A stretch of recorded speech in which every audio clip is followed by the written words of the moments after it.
Okay, welcome back once again. We are in the course on fundamental principles in Catholic bioethics in the program in the Master of Science in Bioethics at St. Thomas University. And always we begin with our little prayer in the name of the Father, the Son, and the Holy Spirit. Come, Holy Spirit, fill the hearts of your faithful and enkindle in us the fire of your divine love through Christ our Lord. Amen. Father, Son, Holy Spirit. All right, so I mentioned that this is our last lecture for this course, and it's a lecture that seeks to integrate science and faith.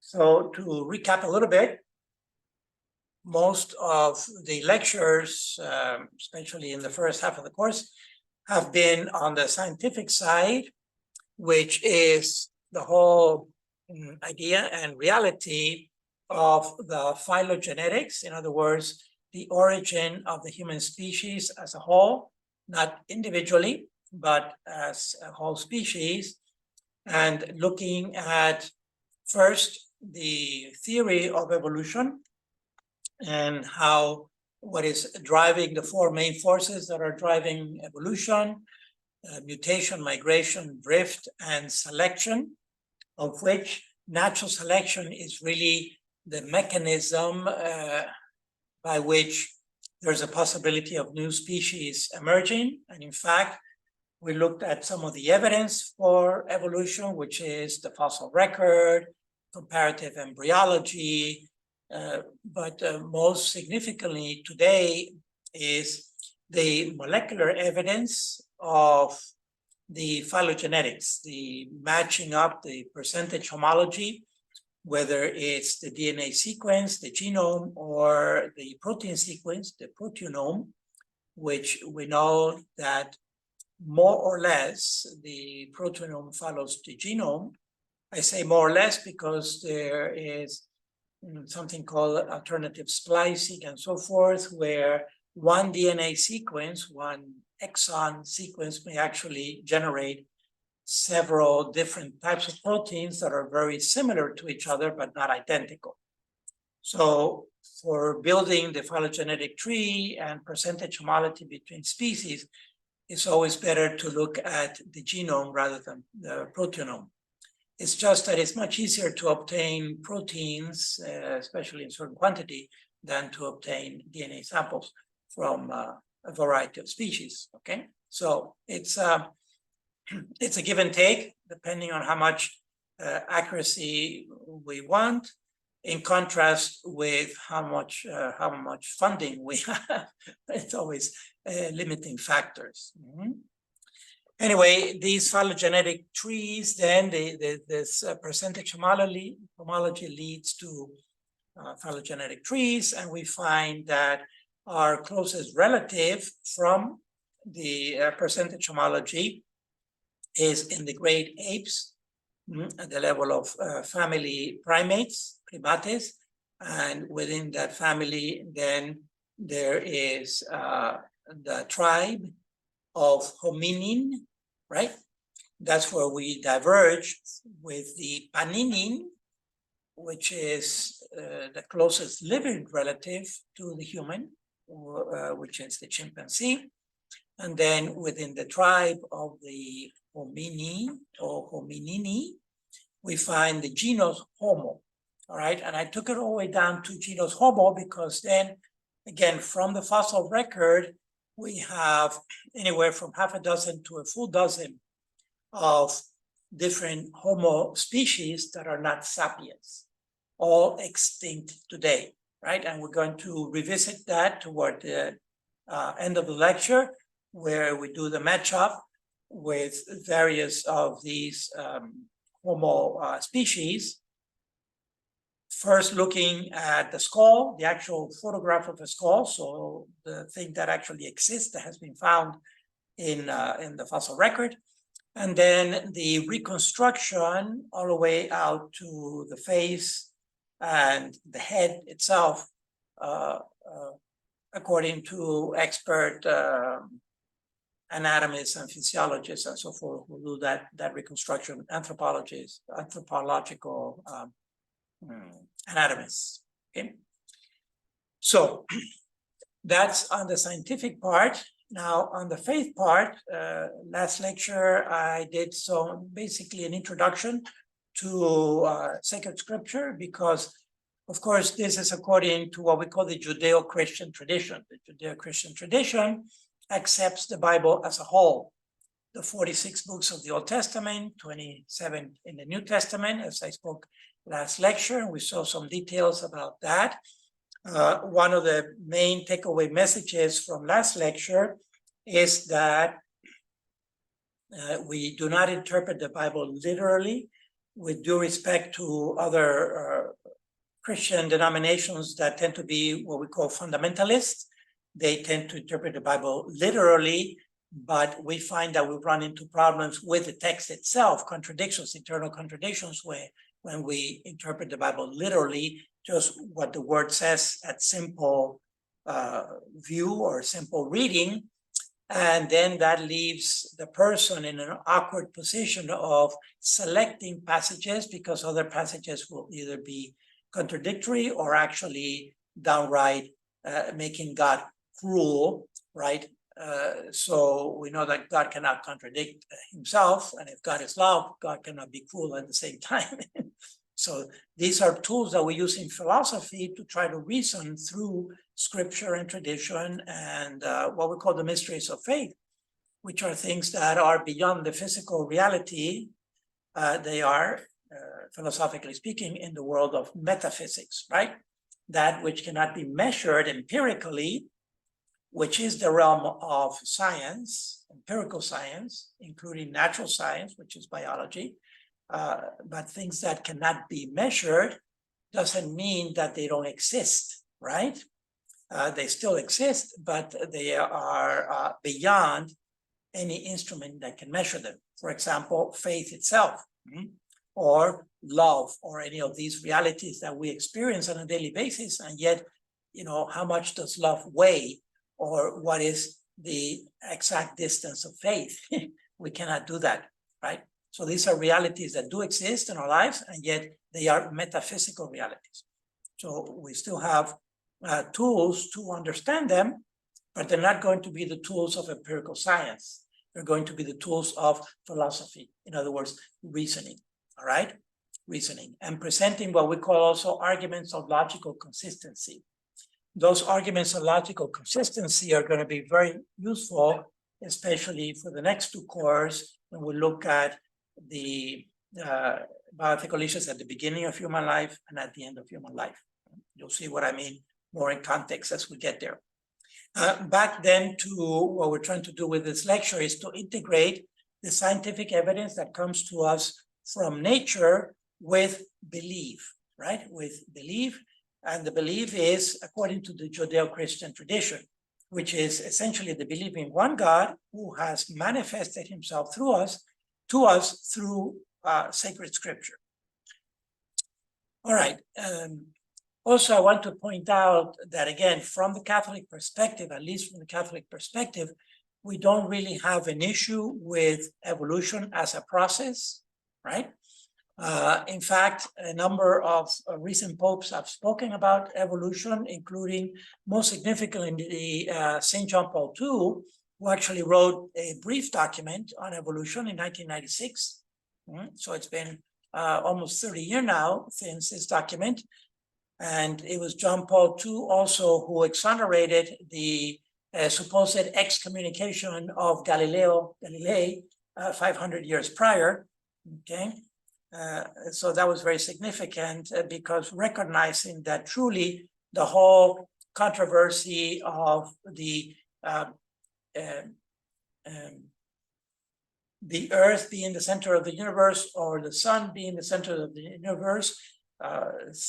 Remember, religion was maintaining that the earth was the center of the universe simply because that's where the incarnation took place. So theologically, God becomes incarnate on the earth, and therefore that becomes the belief center of the universe, because everything revolves around God in the person of Jesus Christ, right? But that's a theological center, which is very different from an astronomical center or cosmological center.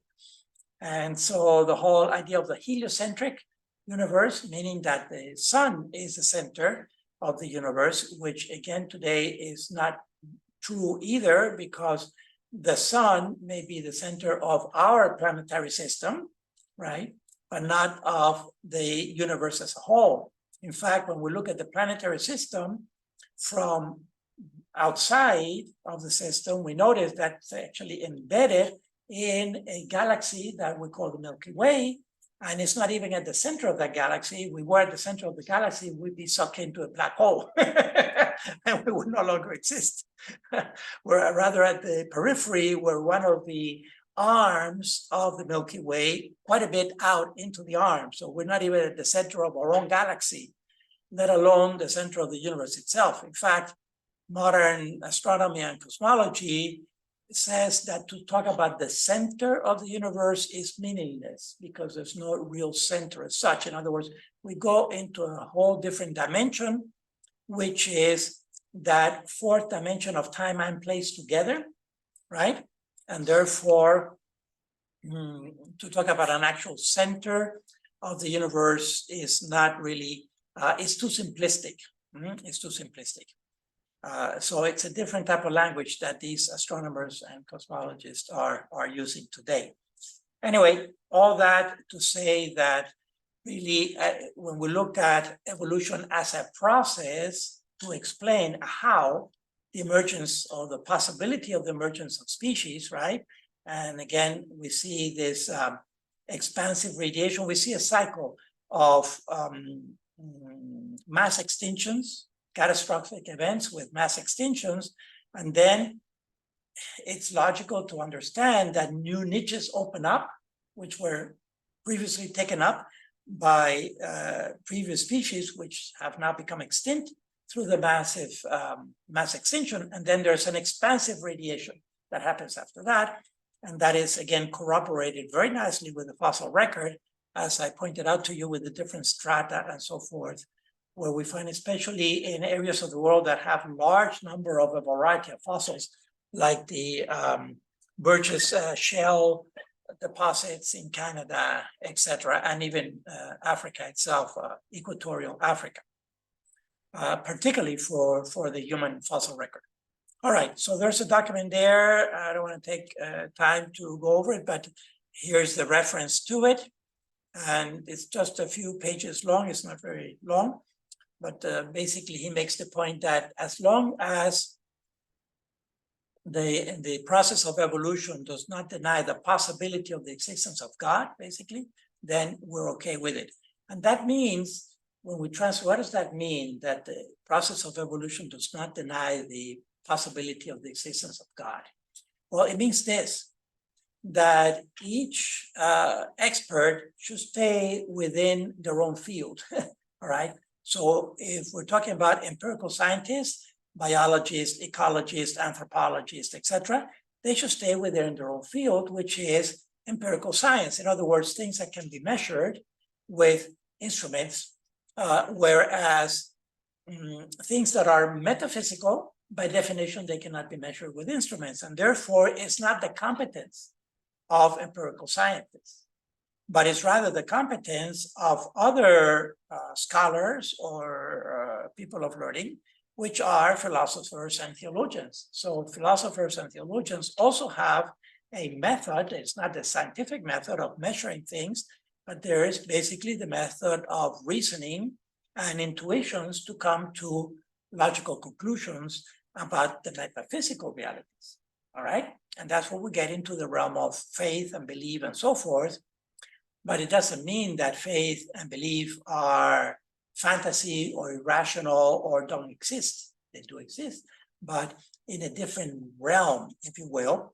And it crunches down basically to posting or addressing two different types of questions regarding reality as a whole, whether it's a physical reality or metaphysical reality. And it basically boils down to this. On the physical reality, with regard to the process of evolution, it talks about how, because it's a process. How do new species come about, all right? Or what is the possibility of new species emerging from previous species? What we call speciation or divergence. Whereas for theology, then the question becomes why. It's a question of meaning. And there, science, empirical science is silent because empirical science does not give us, they address why, but in a small, lowercase y. But uppercase Y, where do we come from? What is our destiny? Why are we here, really? Okay, those are questions that transcend the physical reality, and there's no explanation, because if we stay just with physical reality, we can say, well, we're here to go into the grave. That's about it. We're born to die. And every day that passes is a day closer to the grave. But then we can ask ourselves, well, why is there a grave? Because we're the only species that buries their dead. So why is that? Why go through all the trouble? All of the other species just are recycled.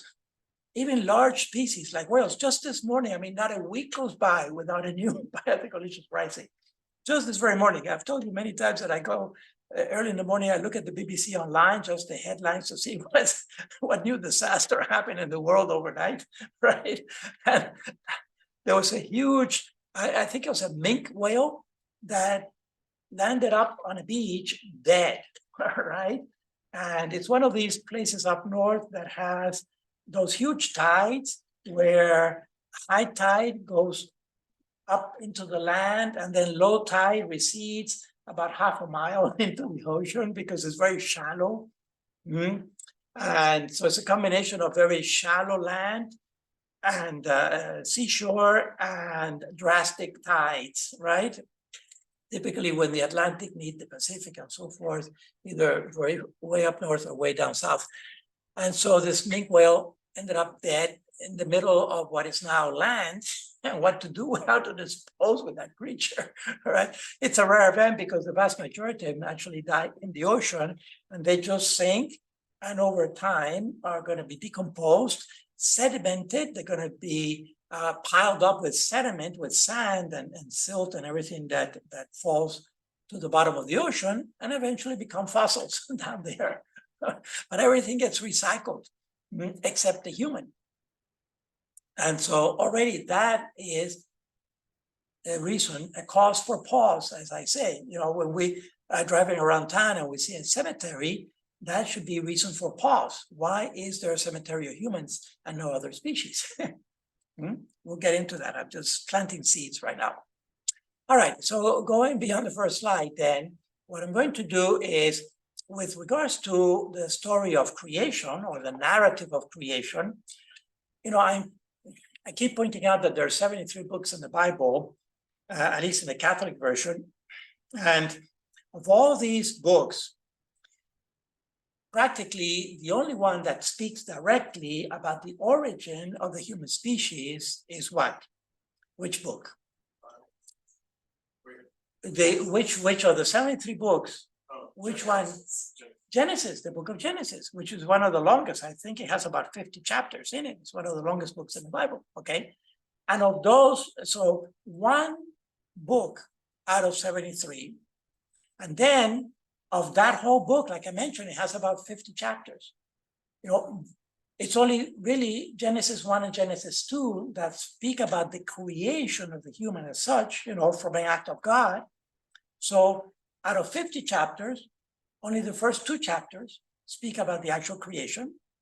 And those are the controversial, right? Because, in other words, again, people who are believers and believe in the Word of God, and they are put into a position where they say, well, it's either creation or evolution. In fact, I've seen a number of videos and stuff that is online, mostly on YouTube, about fundamentalist beliefs that if you believe in evolution, then you cannot believe in God. But if you believe in God, then you have to ditch evolution, and it's like Darwin or God, right? They put it down to that. Well, what I'm trying to say is none of that. It's actually this way. It's the opposite. They both have to do a 180 to find the common ground, because as I'll point out then, what I'm going to do in this lecture is go in certain amount of detail through chapter 1 of Genesis and a little bit of chapter 2, where we have this narrative, this creation narratives. And I hope that you will see with me that if we dip into, oh, that's another thing. So the book of Genesis, in fact, it belongs to the Old Testament. It's pre-Christian, and it's pre-Christian by several centuries, all right? And therefore, it's before the incarnation or actual Christianity came about. And whereas fundamentalism can also happen in many other religions, there's also a secular fundamentalism. And a secular fundamentalism is basically what is known as secular humanism, that only the physical reality is real. And so scientists, empirical scientists, can also be fundamentalists in narrow-mindedness and say, well, only the physical reality that I can measure exists, right? Well, that has its own limits too, and it's what we call a reductionism, because they're not seeing beyond what they can actually measure. And we know that we have been able to measure more and more things as our instruments have become sophisticated. Anyway, back to the narrative of creation itself. We're going to dip then into the Jewish tradition, of the narrative of creation, because we have to be fair to the text itself. If it's Genesis, then it has to be first interpreted through a Jewish tradition of creation, all right? And that's what we're going to look at. So let's start then combining a little bit of the cultural anthropology. So there are different types of anthropology. The biological anthropology looks more at things like the fossil record and so forth, and clothing, etc. Even clothing is already considered an artifact. So cultural anthropology looks at the remains, whatever was left behind by ancient cultures, all right? Which are typically fragments, leftover, things that were discarded, what today we basically call pollution or contamination of artifacts, all right? So cultural anthropologists of the future are going to have a field day with our own time, because they're going to find galore stuff by which to put together our culture, our current culture.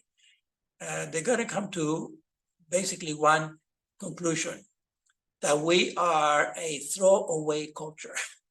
We are a culture of discarding. Again, I just saw a new article this morning in the BBC regarding the clothing industry. For some reason, clothing is on my mind today, because we're going to talk about it as one of the evidence of a metaphysical reality of the human. And it's estimated that about 65% of the clothing is thrown out within a year of human clothing. 65%. Talk about throwaway culture, 65%. So now they're talking about renting the clothing. Don't buy it, rent it. Okay, so ancient Israelites envisioned a universe made up of a flat disc-shaped earth floating on water with heaven above and the underworld below. So there are three layers, basically. There's the earth on which we stand, there's a heaven above, and there is a Sheol below. The Sheol is a Hebrew word for the underworld, all right? The underworld. This word Sheol, unfortunately, was translated into Latin as inferi, which just means the below, the below ground, inferi, and that's where we get inferior, or in Espanol, inferior is actually below, like below the table, for example, is the floor, all right? But then when it was translated into from Latin into Italian, it became inferi, became inferno, and inferno is hell, el infierno, which is not the real theological hell that we believe in. It's not that people are on the ground, even though simplistically they were buried, you know, so they were on the ground and so forth. So there's a lot of myth about that that is not true. Anyway, you notice that this is basically a pre-scientific society, all right? It's hard for us because we're very scientific intuitively, subconsciously. We go into the supermarket, and for people who are conscious about weight or whatever, the first thing they read about a product is how many calories, right? And so we're very quantitative, but that's not the way it was centuries ago or millennia ago. Millennia ago, primitive humans couldn't care less about calories. They were trying to get as many calories as possible, actually, because they had to run away from the lion or the tiger. So it was totally opposite, all right? We have a very, very sedentary life, but we have to, with our mind's eye, travel back in time, millennia. And millennia in a scientific society, just looking at the horizon, well, if I scan all the way around, I see basically a flat disk that has some water in it, and definitely a blue above, and the water is also blue of different type. So these two blues are somehow related one way or another, they're just by intuition matching up colors. And fluid also, which the air happens to be also a fluid. Talking about that a little later. Look at this. We find, so this is the Hebrew conception of primitive Earth, right? That there's a flat surface of which we live. There is a heaven above, and then there is a Sheol, there's an underground below, which is kind of cavernous. And in fact, there are caves and caverns, especially in the Middle East where these people lived, and that area, what we call the old world. All right, now this is from Babylon, which is just east of the Middle East, if you will. In fact, Nebuchadnezzar came into the Hebrew people and sequestered them. The cautiverio, the captivity, was known as the Babylonian captivity. It was not the Babylonians who were captive, it was the Jewish people who were captive in Babylon, right? Mesopotamia, today, the area of the Middle East between Iraq and Iran, where you have the Fertile Crescent of the two big rivers, the Tigris and the Euphrates. So this stone tablet was found in Babylon, and it's a map of the world according to the Babylonian cosmology, which were polytheistic, right? They had believed in many gods, or at least several gods. But look at how interesting. First, it has 7 islands on the outside. Now, only 5 of the 7 are depicted here, but measuring that they're more or less equidistant, the piece of the tablet that is missing here would have the other 2 islands, okay? But they have 7, which is interesting because 7 is a full number for the Hebrew people also. So maybe something significant about that. And then there is an ocean that surrounds the center of the earth. And of course, Babylon is at the center of the earth because that's the empire, right? It's logical. For those people, every empire, just like Rome was the center of the Roman Empire back then, even if it kind of matches geographically, if you take into account the peninsula jetting into the Mediterranean, because they surrounded the Mediterranean, but not strictly speaking, okay? They're a little east of center.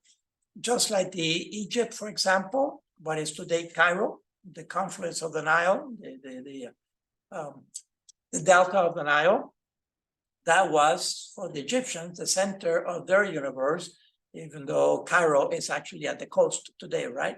Etc. So each civilization was the center of their universe back then, whenever they existed. So the interesting thing about, and the informative thing about this tablet or this piece of rock that they found carved is that up here in, I don't know what language it is, maybe Sumerian or whatever, it describes precisely, it describes what's going on the sketch, all right? So this is not being made up. This is actually described here, which, by the way, we'll probably read from right to left, just like all those ancient languages, including Hebrew. But this has been interpreted today by the competent authorities. And this tablet is very, very informative.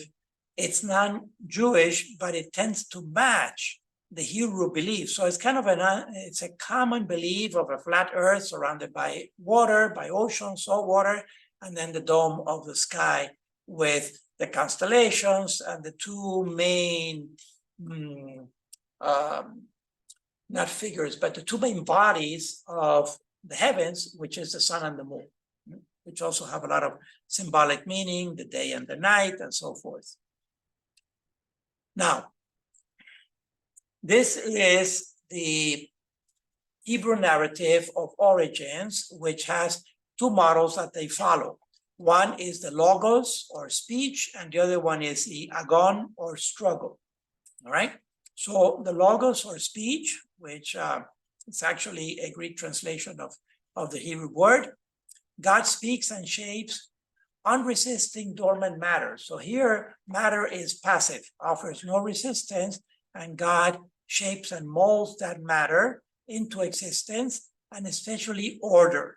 All right, especially order. Remember, I spoke about the priestly tradition influencing Genesis 1, which is all about ordering to land on the seventh day, which is the day of rest, the Shabbat, and therefore there has to be order in creation for God and humans to rest, okay? An orderly, disciplined life. So that's very much chaos or disorder is anti-God, if you will, and what God is, this logos part, the creative activity of God is ordering the universe, including what happens on earth. So that's a property, and it comes from the tetragrammaton, which I presented to you last time also, Yahweh, which picks up on Genesis 1 and into Genesis 2, okay? Now, and water is involved here, the waters as a kind of a mystical thing.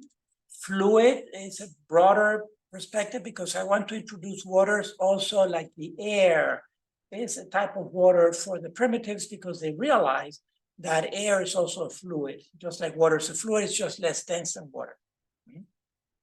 But it was about ordering these waters that were chaotic. All right, now the other tradition, which is the Agon tradition, is a struggle. Here, God has to do battle with the monsters because it's not dormant matter. It's not just matter that's sitting there to be molded. Rather, these are beasts that exist. These are monsters that represent chaos.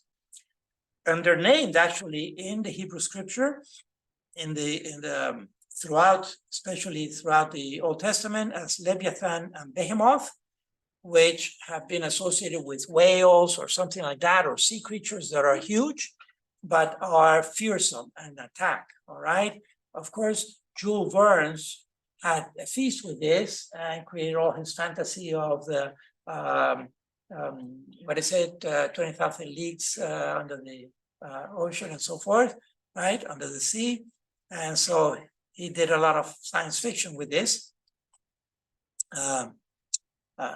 Other writers have done the same, but basically this struggle, of course, God wins against the monsters, all right? And so puts them again into order, into their place.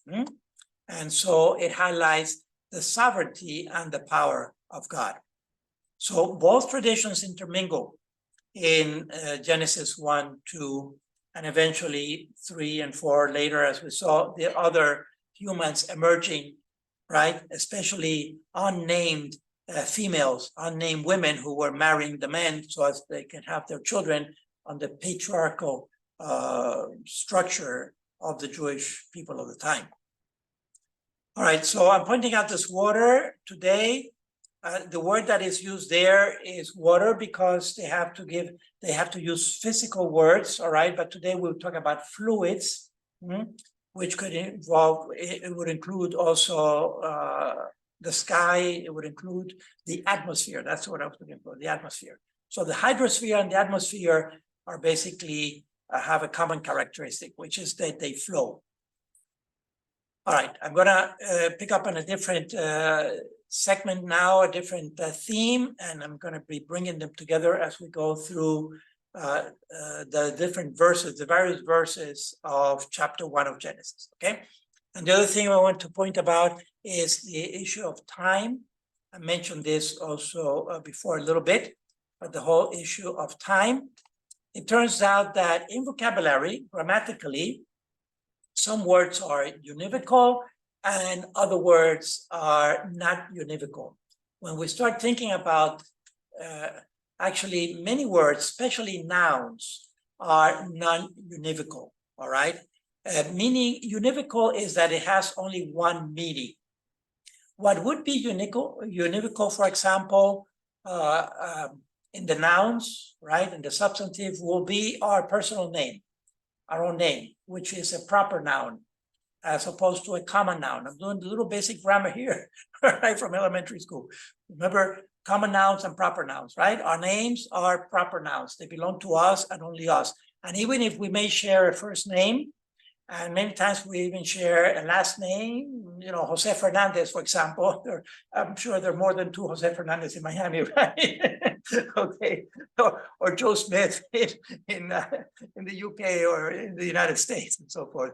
But still, each human person will have his or her name, and that's a proper noun that is unique, and that is not univocal. But many nouns, nouns are not univocal, meaning that they have several different meanings. When I say plastic, well, I could be referring to this plastic here that's holding this water, or I could be referring to a substance that is malleable, that is not rigid. It is plastic, right? Like jelly, for example, or dough, right? It's plastic. So I've also mentioned other examples. For example, bear. Bear could be Ursus, the animal bear, right? Of which there are different species. Or it could be to bear a burden, right? Or to bear it all, like you're doing striptease. So it's in context. It depends. In one context is the word. And that makes a difference, right? So we have to see the words in context. Now, with regards to time, I'm going to pick on time, because what is critical here in Genesis 1 is we have 2 alternatives. The first day, the second day, the third day, the fourth day, right? 6 days of creation. On the 7th he rested. That word day, which in Hebrew is yom or yom, depending how it's pronounced, it's the bone of contention, if you will. We have 2 alternatives to interpret that word day, yom, as a day of 24 hours, or if it's not 24 hours, then it's a period of time. It's a period of time, which could be short or long. It doesn't say, but it's a period of time. It's a discrete period of time. All right. So if we borrow from the Greek, we are stuck with the word time, and it happens in Spanish also, tiempo, that we only have one word for the reality of time, but the Greeks actually had 2 words for time. They had chronos and they had kairos. And I mean, leave it to the Greeks. That's why we say that really our culture, Western culture, Northwestern culture, comes from classical Greece about 500 years before the time of Christ. The bulk of our Western culture comes from there, whether it's in the sciences, in the arts, even in philosophy and theology to a certain extent, but certainly philosophy, at least up to philosophy. Then theology, they're polytheistic, so that's a problem. But in many fields of human knowledge, classical Greece, about 500 years before the time of Christ, more or less, it all comes from there. So chronos and kairos. Chronos is chronological time, like when we measure the clock, the time, all right, is chronometer. So there, the idea is that 1 minute or 1 second or 1 year or 1 century is exactly the same time as the next century or the next hour or the next minute. It's exactly the same amount, all right, whatever it is. All right, so we can go from the smallest of nanoseconds to the largest, which would be a light year. Sorry, a light year is actually not a measure of time. It's a measure of distance. It's the distance that a photon travels in a year's time. But the largest amount of years we can think of, we can always have a larger amount. That's chronological time. But then they had another word, different word for special time, which is kairos. And kairos is subjective. It's not objective, all right? Kairos is kind of a feeling time. For example, if we're waiting, I don't know if I've given an example here or another course, but I use this common example. If we're waiting for someone at the airport to arrive, a dear friend or family member, and it's the holidays and they're coming into town, we haven't seen each other for a long time. So we're waiting there at the waiting room at the at the airport. I'm going to say at the hospital, at the airport, and you know, it seems like forever. They're not coming out yet. They called us from the airplane. They landed already. They texted us. Okay, they landed. The time is passing, and it seems like forever. They're not showing up, and it's only been about 10 minutes. Okay, but it seems like forever.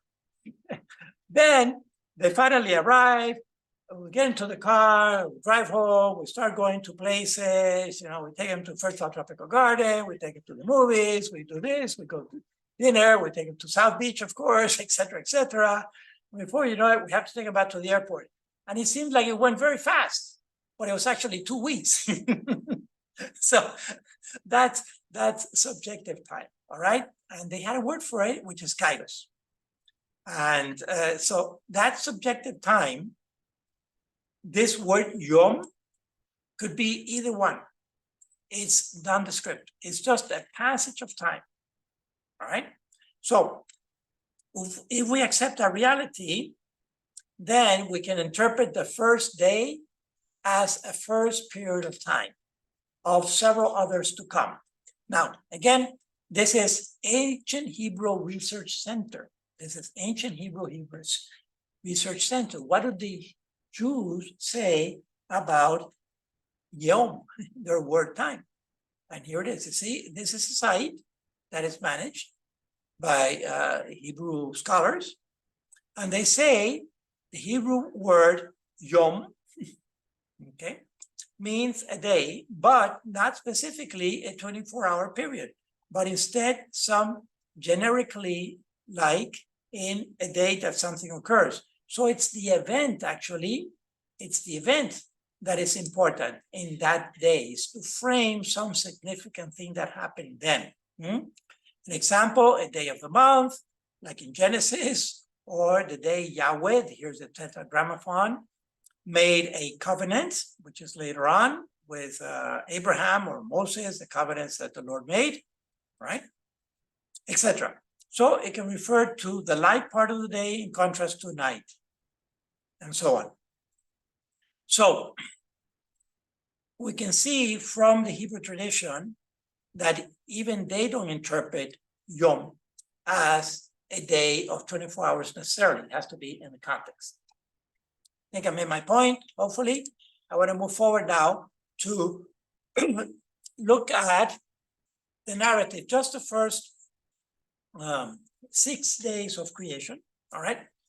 Because that day, then, if we interpret it in the alternative that I'm saying, not fundamentalistically, but periods of time, you'll see, far from contradicting the creation narrative of Genesis, the evidence that we have, not only from evolution, but also from the origin of life, and also from the origin of the universe, actually matches up very elegantly, like we're saying, to the creation narrative. So look at this. Genesis 1:1, in the beginning, Bereshit.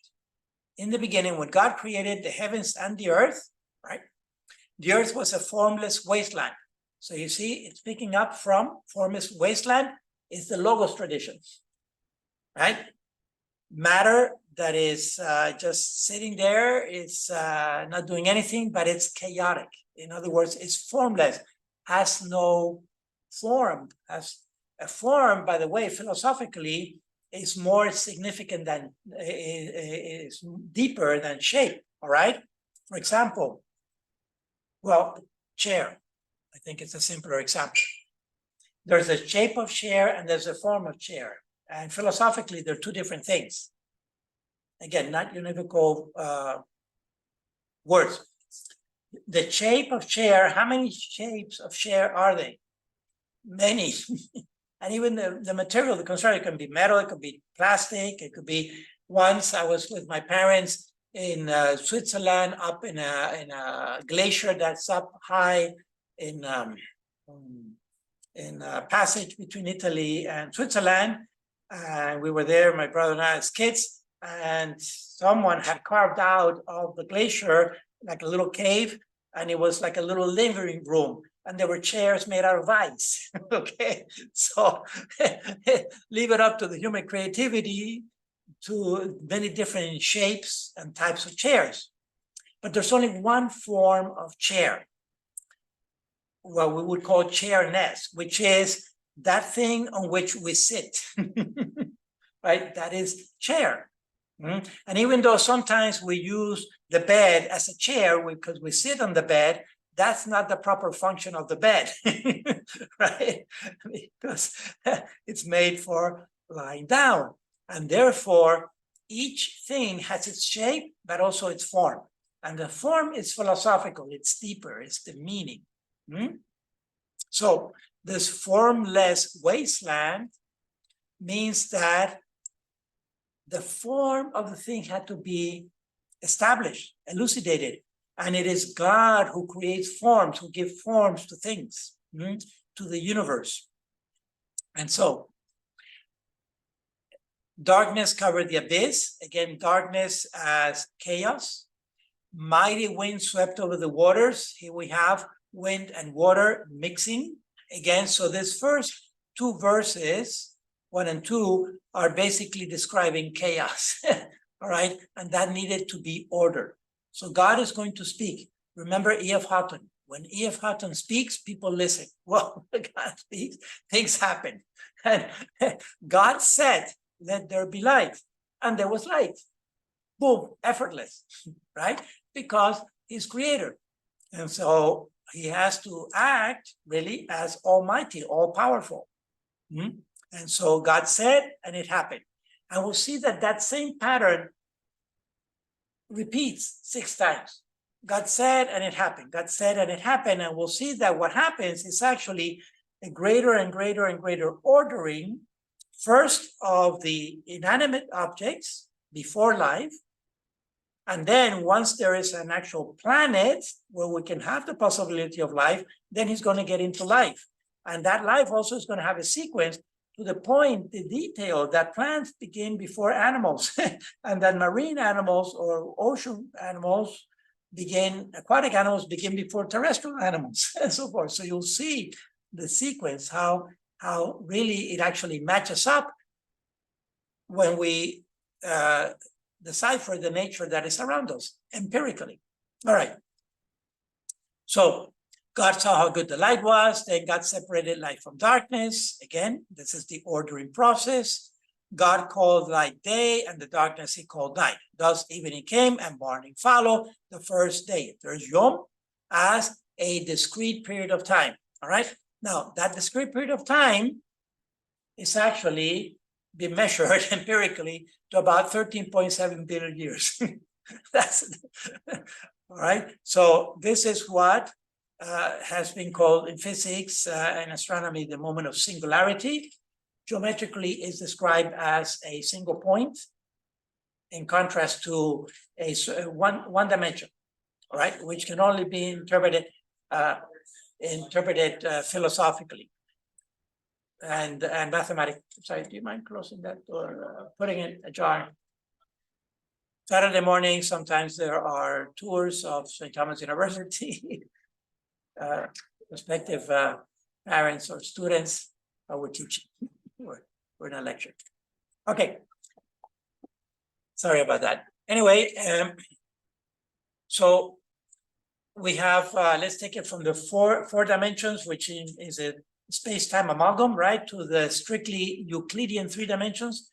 Euclides, again, a classical Greek, for geometry, 3-dimensional volume. Right? Then 2 dimensions, it's a surface, like the flat surface of the screen here. And then one dimension can only be defined mathematically as a point, right? Now it's not a dot, because I put a dot with a pencil or a paper or a pencil or a pen or a marker. If I go in with a microscope, that dot actually has volume, right? It has matter to be able to be seen.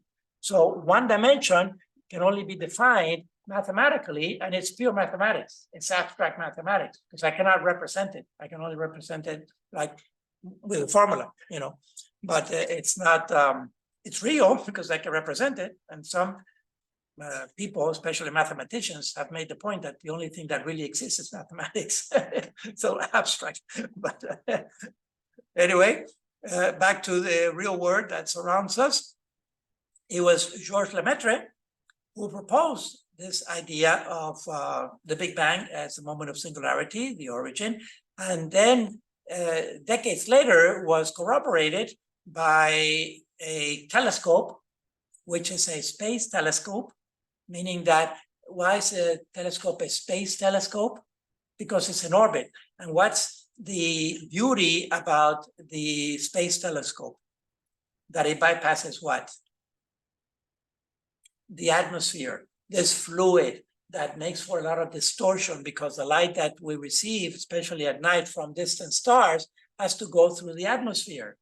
Even though it's dark, the atmosphere is still there. And that atmosphere creates a lensing effect and a filter, and it makes chaos literally out of that light. All right. And so to have a telescope that is outside our atmosphere is sweet, because it can go much deeper into the universe, because it bypasses the filtering effect of the atmosphere. Okay. And what telescope was that? The Hubble. I think it was in the 50s or 60s, which was named after Edwin Hubble, an American astronomer. But I want to see the telescope. It was named after him, right? Not that he put it together, but there's a Hubble. You can see the atmosphere down here. You can see the universe up here, and here's the Hubble with the door open for catching the universe. And one of the images, for example, this, which is known as this is kind of the background radiation of what is left over from the Big Bang.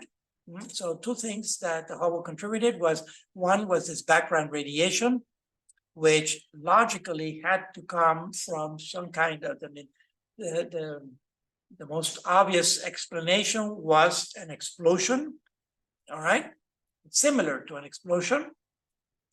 And the other piece of information that corroborated that idea of an origin, if we go back on time instead of forward, is that the universe is expanding. In other words, the galaxies are distancing each other. It's like, I've heard of two analogies. If you take a balloon, just partially inflated, and you dot the balloon, the surface, with a marker, and then you inflate the balloon some more, you see that each dot will grow distant from each other, right? And then someone else came up with a three-dimensional analysis of that. Is raisin bread. So the raisin bread, before the bread rises, it's got the little raisins inside, and as the bread rises, the raisins will go farther apart from each other. So that's basically what the Hubble discovered, empirically measured it, so it's corroboration of the Big Bang theory, which was proposed by this astrophysicist named Georges Lemaitre. He was a Belgian, and he was also, so he was an astrophysicist, and he was also a Jesuit, which makes him a priest. And so this is another one of famous scientists who have been clergy, like, for example, Gregor Mendel, being the father of genetics, literally and figuratively, and so on and so forth. Anyway, here is a simplistic diagram of the two moments of creation, first inflation and then expansion, and they are opposite scales of the Yom time. The inflation is measured in nanoseconds, like 10 to the minus 20 seconds, right? Stuff like that. That's where the precursors of the precursors of the precursors of the fundamental particles formed. I'm talking about the subatomic particles being protons, neutrons, and electrons, and others like positron, etc. But they also are composite, meaning that they're made of other subatomic particles known basically as quarks. And it's debatable whether quarks are actually the fundamental particles or there are even smaller if quarks are made up of other. It gets very, very iffy in that range. It's totally out of my field. It's all the idea of the whole world of quantum mechanics and quantum physics. But anyway, that happened very, very fast, within a fraction of a second. And then the next stage, which is known as expansion, is measured in billions of years to the point of 13.7 billion, almost 14 billion years. So it's the opposite end of the scale of time. And that one has kind of three stages, very simplistically. There's a dark age. In other words, there's a period of time here, or time space, where there seems to be nothing, at least for visible matter. It could be dark matter, which is a good component. It's about a quarter of the universe is what we call dark matter. But then the first stars appear, they start congealing into galaxies and so forth, and galaxies into planetary systems. And so 13 billion years later, we are today here, and you see the cone is trying to express that expansion, right? Which apparently this expansion is accelerating even faster than was detected by the Hubble, all right? And so enter the most recent telescope, that is an astronomical telescope that has been sent out there, which is which one? This went up a few months ago. Help me out. It was spectacular deployment of the whole thing, and it's now traveling deeper into space, and it's able to photograph with much more precision. The Webb, James Webb, right? I'm sure you've seen this guy. This was in the construction stage, but all this was folded into a package. I don't know if there was a cubic centimeter available when this thing was into a capsule package, right? All packaged in. There's partially packaged.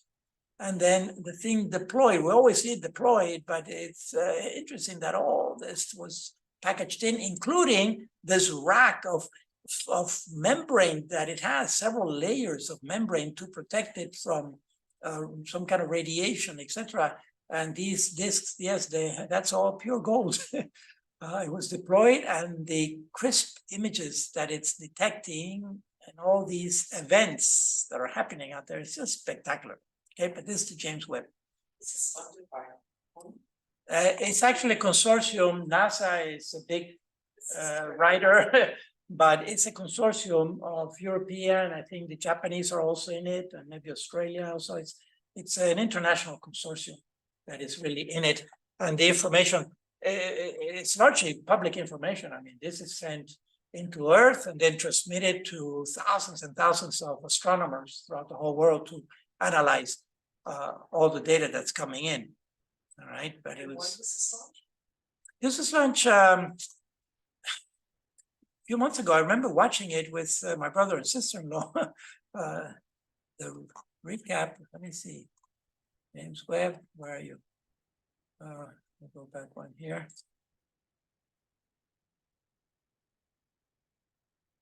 Let's see if it gives.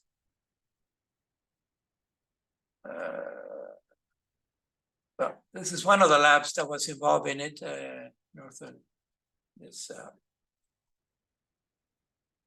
Northrop Grumman.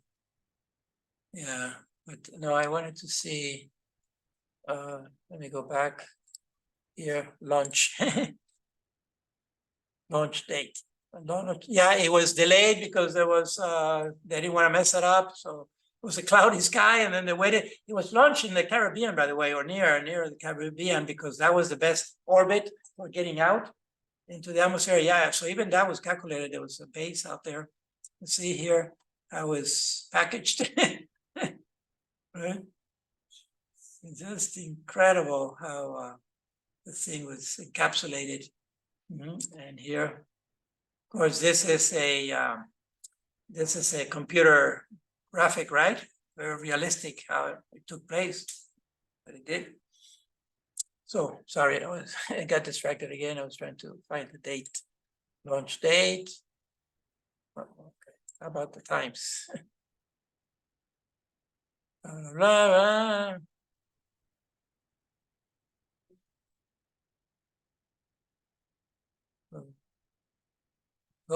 31, 20. Wow, that far back.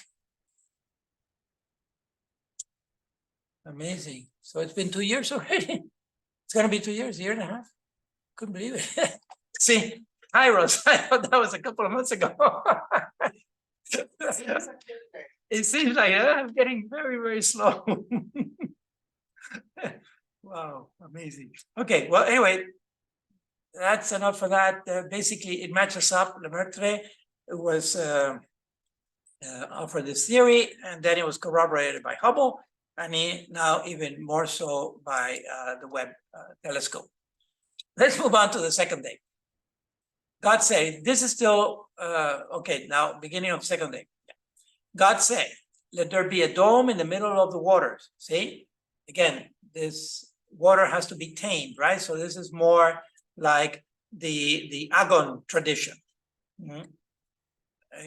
God separated the body, one body of water from the other, and so it happened. God made the dome, and it separated the water above the dome from the water below it. God called the dome the sky. Evening came and morning followed the second day. Again, this is the Hebrew cosmology of how they saw the origins. This dome, if you will, is the sky painted blue. All right, it's a dome, an actual physical dome that somebody painted blue.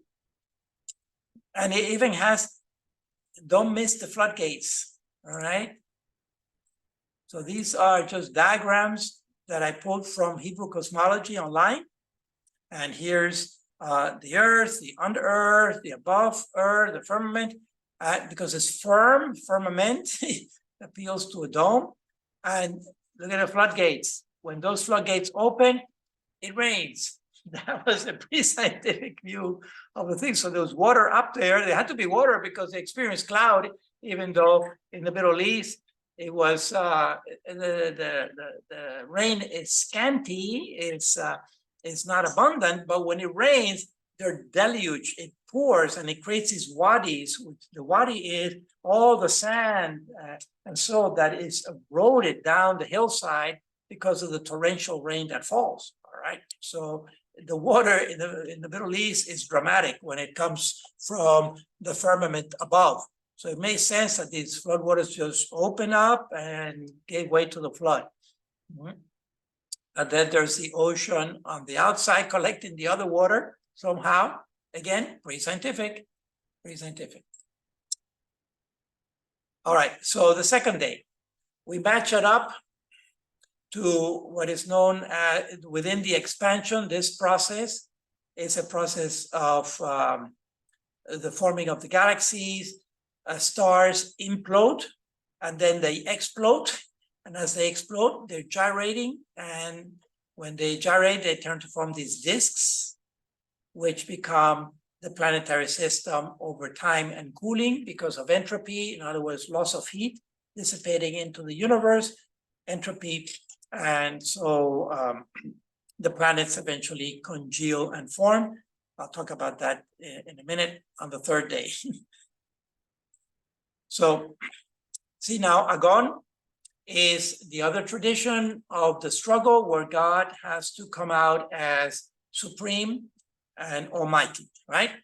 So the monsters of chaos are also the sea, the untamed waters, death, Tannin, and Leviathan, which are all words that come out of the Hebrew text.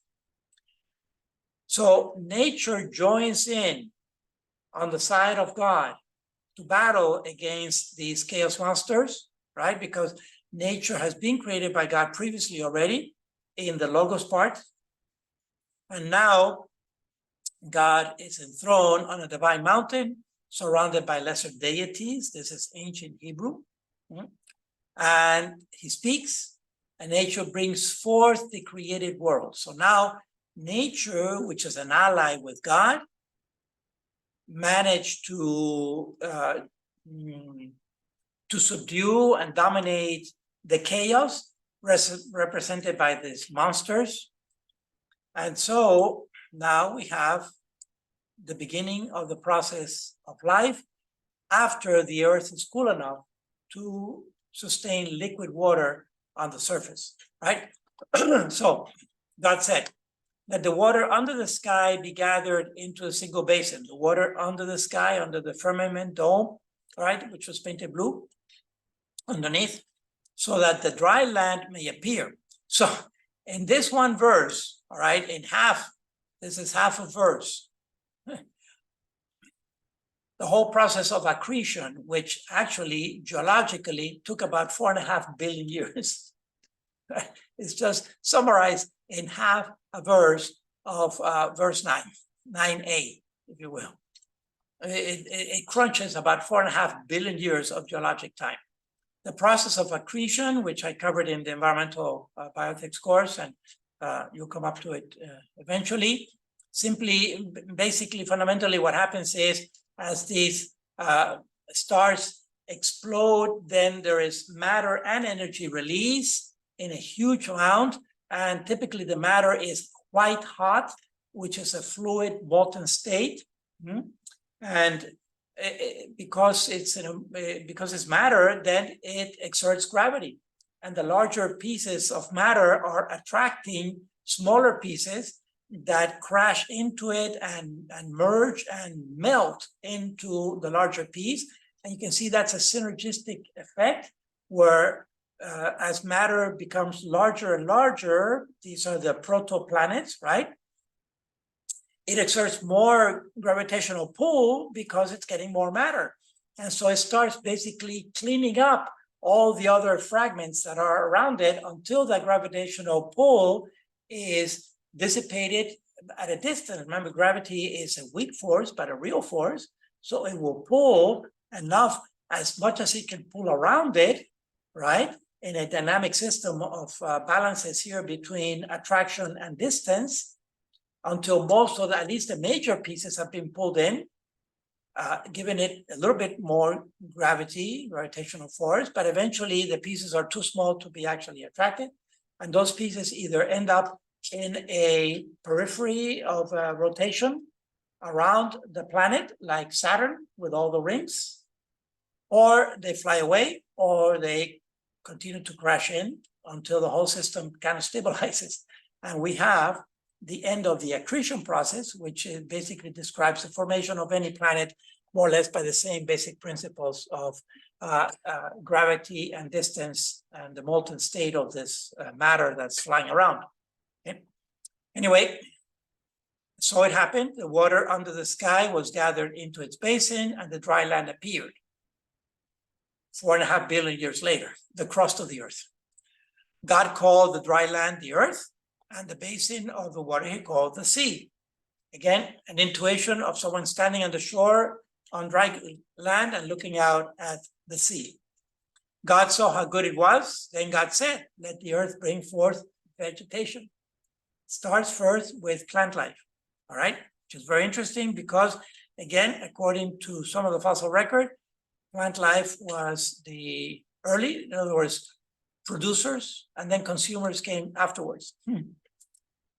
Fourth, vegetation, every kind of plant that bears seed in it. And so here again, it jumps about 4 billion years from cyanobacteria to fruit trees that have seed bearing with them. All right. And earth bears fruit and its seed in it. And so it happened. The earth brought forth every kind of plant that bears seed and every kind of fruit tree on earth that bears fruit within its seed in it. You can see, especially on this verse 12 here, that this was written, this part is pretty much the human author of the Hebrew scripture, which is a man, a human, looking for food and making emphasis on what they're going to be eating. Right? So never mind that some plants are toxic and so forth. We got to emphasize the plants that have are good to eat, and plus they have seed for agriculture. All right.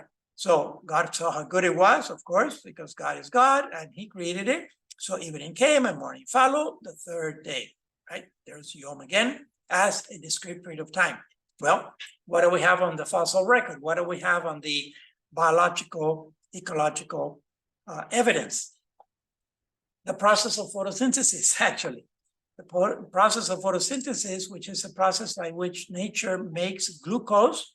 It's amazing that of the millions of chemical reactions that exist out there outside this window, one chemical reaction actually takes in two inorganic compounds and produces a organic compound that is very high in calorie. It's a carbohydrate, the carbs, right? What are those two inorganic compounds that are the reactants, the starting material for photosynthesis? Which are they? That's a real question. Which are the two inorganic compounds that photosynthesis uses to make glucose? Well, yeah, light, that's on the energy side, but I'm thinking on the matter side. For example, think of the chemical structure of glucose, all right? And the backbone is made out of what? C6H12O6. The backbone of glucose is made up of carbon, 6 carbons, C, right? So covalent bonds, 6 carbon backbone. And in fact, all carbs are made that way. All carbohydrates have a backbone of carbon, covalent carbon, which is then is coated with hydrogens and oxygens to stabilize the molecule. But basically, the high energy bond is that covalent bond, that carbon-carbon bond. Okay, that's a high energy bond. So this process of photosynthesis, of course, it uses light as the energy source, but it transforms that light energy into what other kind of energy? If I have glucose, if I have sugar here, is it glowing? Sugar doesn't glow naturally, right? But it was made out of light energy. So there has been an energy transformation. What is the new source of energy in glucose? That is not light. That will eventually become heat when it's burned through cellular respiration. Well, chemical energy, the bond, the carbon-carbon bond. So think of a battery. It's a battery chemical energy, not really the lithium or whatever chemical is used to store, but that's electrical energy. So again, there are different types of energy. There's energy transformation. Because we don't normally see energy, and even the one we see, we take it for granted. What's the energy that we do see and we take it for granted? Light. Okay. If it was night, we couldn't see in this room, we could still be here and we couldn't see because there was no light, right? And it's an energy. But so is electricity, and so is heat, and so ultraviolet, etc. So there are many different types of energy, and there is chemical energy, right? Which is inside the bonds. Any kind of chemical bond has some energy. All right, so it turns out that there are actually fossil record of bacteria. Again, we covered this in the environmental course, but it just introduce it here for a moment. Stromatolites. Remember the stromatolites from Australia, Shark Bay. All right, that's an interpretation. Can you imagine this? So this is a shoreline in Australia called Shark Bay for obvious reasons. Well, can't see them here, but it's probably full of sharks. And these monticulos, these mushroom-like structures, they're called stromatolites. All right, there's a photo under the water. So stromatolites, and you can see they're layered. Okay, and the layers have actually been examined chemically and on the microscope and so forth. And it turns out that it's like the slime leftover of that has sedimented of bacteria. And these have been dated back to about 4 billion years ago. So these are kind of the first, the most primitive, probably archaea before the bacteria, right? And these are very primitive, microscopic, the remains, so fossil, of most likely the most primitive organisms on Earth that were living, okay? And it turns out that to this day, some of those bacteria are called cyanobacteria. Now, I can tell you that when I was studying biology back 50 years ago at FIU, these bacteria were actually classified as part of algae. They were called cyanophytes because their structure was not too well known then. And since then, it has been elucidated that they're not algae at all. They're actually belong to the bacteria because of the capsule that encloses them. But they are cyano. Cyano is a reference to the color, blue-green, all right? And these structures within this bacteria, the thylakoids and their carboxysomes, they are able to photosynthesize. And here is what is known as a cyanobacteria bloom, an algae bloom, not an algae bloom, but a bacteria bloom, which is modern, obviously, because there's a photograph of a hand of a man or a fellow dipping into water with an algae, a cyanobacteria bloom, which is very obviously green. And so it is thought that this bacteria were the first to evolve in nature from protocells that we talked about briefly in one of the lectures. The protocell being able to metabolize and reproduce, all right?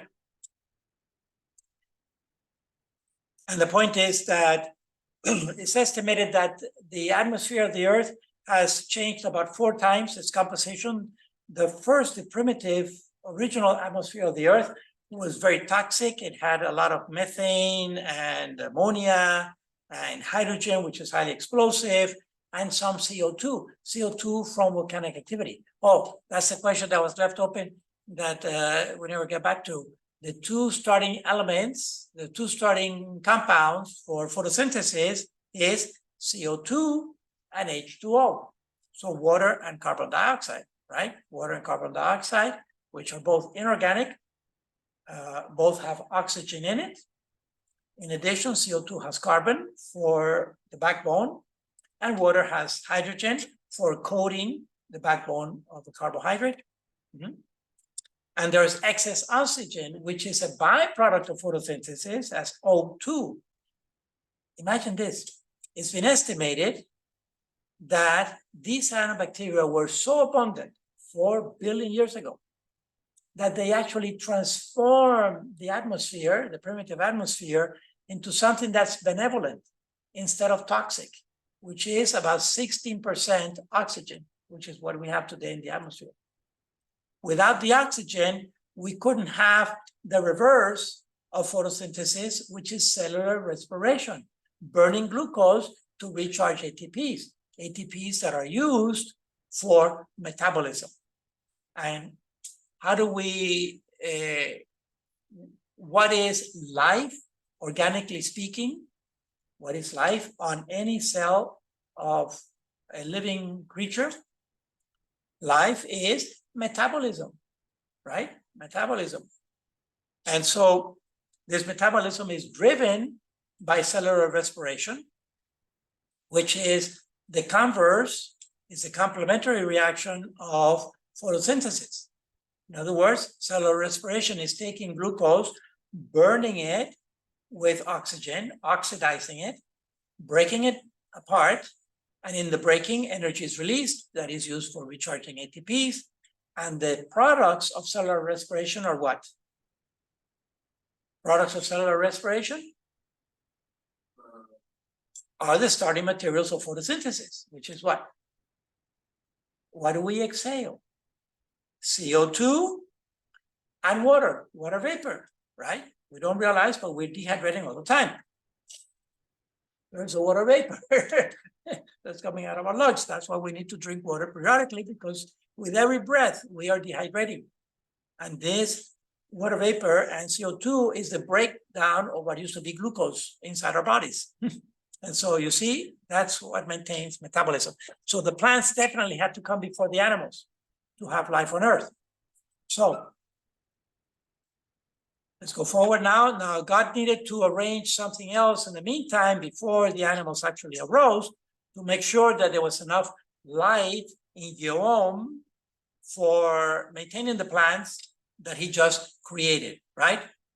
So then God said, let there be lights in the dome of the sky to separate day from night. Now he's focusing on the 24-hour day and night, right? Let them mark the fixed times, the days and the years, and serve as luminaries in the dome of the sky to shed light upon the earth. And so it happened. God said, and it happened. What happened?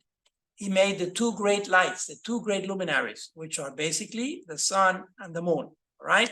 The greater one being the sun, the lesser one being the moon.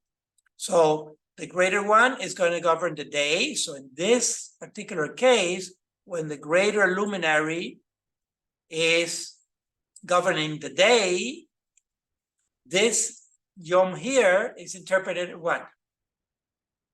As 24 hours, or even less than 24 hours. Let's say if we are at the equator, it's going to be how long? What is sunlight? What is the distance? What is the time between sunrise and sunset at the equator? Hint: it's the same day. It's the same time as sunset and sunrise at the equator. 12 hours, okay, at the equator.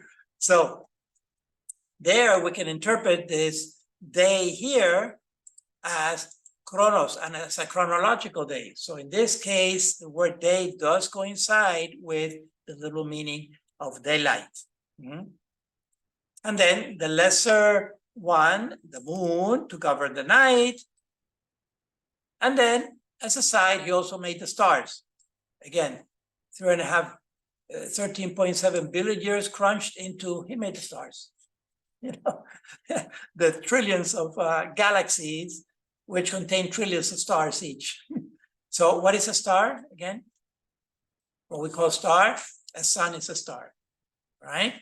Which I've mentioned to you before, when we look at night and we see the big stars and little stars, probably neither one is a star as such. The big ones are actually what?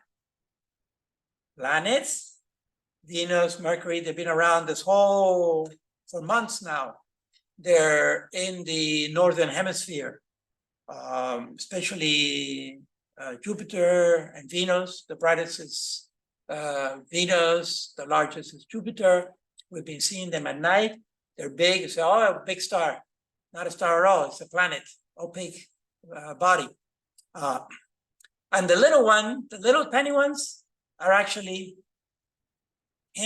they're extremely far away. Entire galaxies. They're actually trillions of stars that are together. All right. So again, it boggles the mind. And this is in our scientific society. Imagine back then, they're just stars. Okay. So God saw how good it was. Evening came and morning followed, the fourth day. So here I make the point also that I've said before. How can we have the previous 3 days? How can they be days of 24 hours if the sun was only made on the fourth day? And it's the sun that governs 24-hour day and night. Okay. You get the point. Now, let's look at animals. Animals are going to flow from the fluid, whether it's the air or the water. But animals, the first group of animals flow from the fluid. I just find it interesting and fascinating. God then said, let the water teem with an abundance of living creatures, and on the earth let birds fly beneath the dome of the sky. So there's kind of a parallel here. There's the fluid of the waters, of the oceans, and there's the fluid of the air, still under the painted dome of the sky, right? And so in this fluid, animals are going to flow. So we have a school of fish flowing through the oceans. This little diver here must be freaking out looking at the school of fish because he's one diver looking at the fish, but there are maybe hundreds of fish looking at him or her. Take that photo quickly. And this is a cloud of starlings, which here's a single starling, all right? And this is an actual cloud. I don't know if you've ever seen this. These are photographs. I've seen these clouds. You see them mostly in the tropics, okay? But they flow like that in and out. And it's kind of mysterious. I think some ornithologists, who are the ornithologists? Ornitho is a reference to bird in Greek, ornithos. So the ones who study birds, just like the herpetologists study the reptiles, okay? But ornithologists believe that these cloud behavior, which is similar to this behavior, keeps the birds together by scent, by smell, because they can move in and out of the cloud like that. And it's fascinating how they do these motions. You can see videos of it, etc. But so we have this flow of animals, the first animals that appear, and in kind of a metaphorical way, it is thought that life began in the water, in the oceans. It's still a matter of debate where if it was at the surface of the ocean in little pools of water, or it was at the depth near the hydro vents, the hydrothermal vents of volcanoes that are erupting at the bottom of the ocean. But anyway, life emerges from water, fluid, and here it's describing the two fluids, right? The beginning of animal life. Next. Well, what comes next? If we got the waters and the skies filled with animals already, then what is left is the land itself, dry land. So then God said, let the earth bring forth all kinds of living creatures, cattle, creeping, okay, there's the food guy, creeping things, and wild animals of all kinds, and so it happened. God made all kinds of wild animals, and all kinds of cattle, and all kinds of creeping things, the earth, and God saw how good it was. So here we have land animals, right? Well, what is the fossil record telling us? Enter Ichthyostega. This is Ichthyostega. You can see this actual photograph in a museum somewhere. I don't know exactly where this creature is, but this is a photograph of an Ichthyostega, which ichthyo, again, is a reference to fish. Ichthyology is the one who studies fish, right? And it's definitely a tetrapod. So this creature is used to coming onto land and crawling around. And here's the reconstruction model, right? Because this thing is extinct about 360 million years ago. And you see this is the reconstruction where, of course, the forelegs are evident, tetrapod, and they are articulated, but they also have webbing, and it has a tail that is fanned. And the fan is not made up, it's because of the spines that are sticking out on the actual fossil record, okay? Therefore, this Ichthyostega is equivalent to what today? Or a group? Yeah, kind of an alligator. I was thinking of an amphibian, but it's true, an alligator, salamander. These are amphibians and reptiles that migrate back and forth. So these are creatures that existed 360 million years ago, but basically points out to conquering the land from the waters. And so here we are, because the water and air creatures were on the 5th day, this is going to be now the 6th day. So then God said, let us make man in our image, within the context of land, all right, on land, on dry land, after our likeness. The first time that this appears, image and likeness. So the narrative changes. This is the Yahweh God, who is a God who walks with the human in the garden and so forth. Let them have dominion over the fish of the sea, the birds of the air, the cattle, and all the wild animals and the creatures that crawl on the ground. So you see the pattern, how orderly it is. Again, he begins, God is giving authority to the human species, because the human species is the image and likeness of God. Then the human species has authority, dominion over the fish, the birds, the cattle. And you see the sequence, it matches. It's a very orderly sequence. This is the priestly tradition that is ordering everything to culminate on the Shabbat.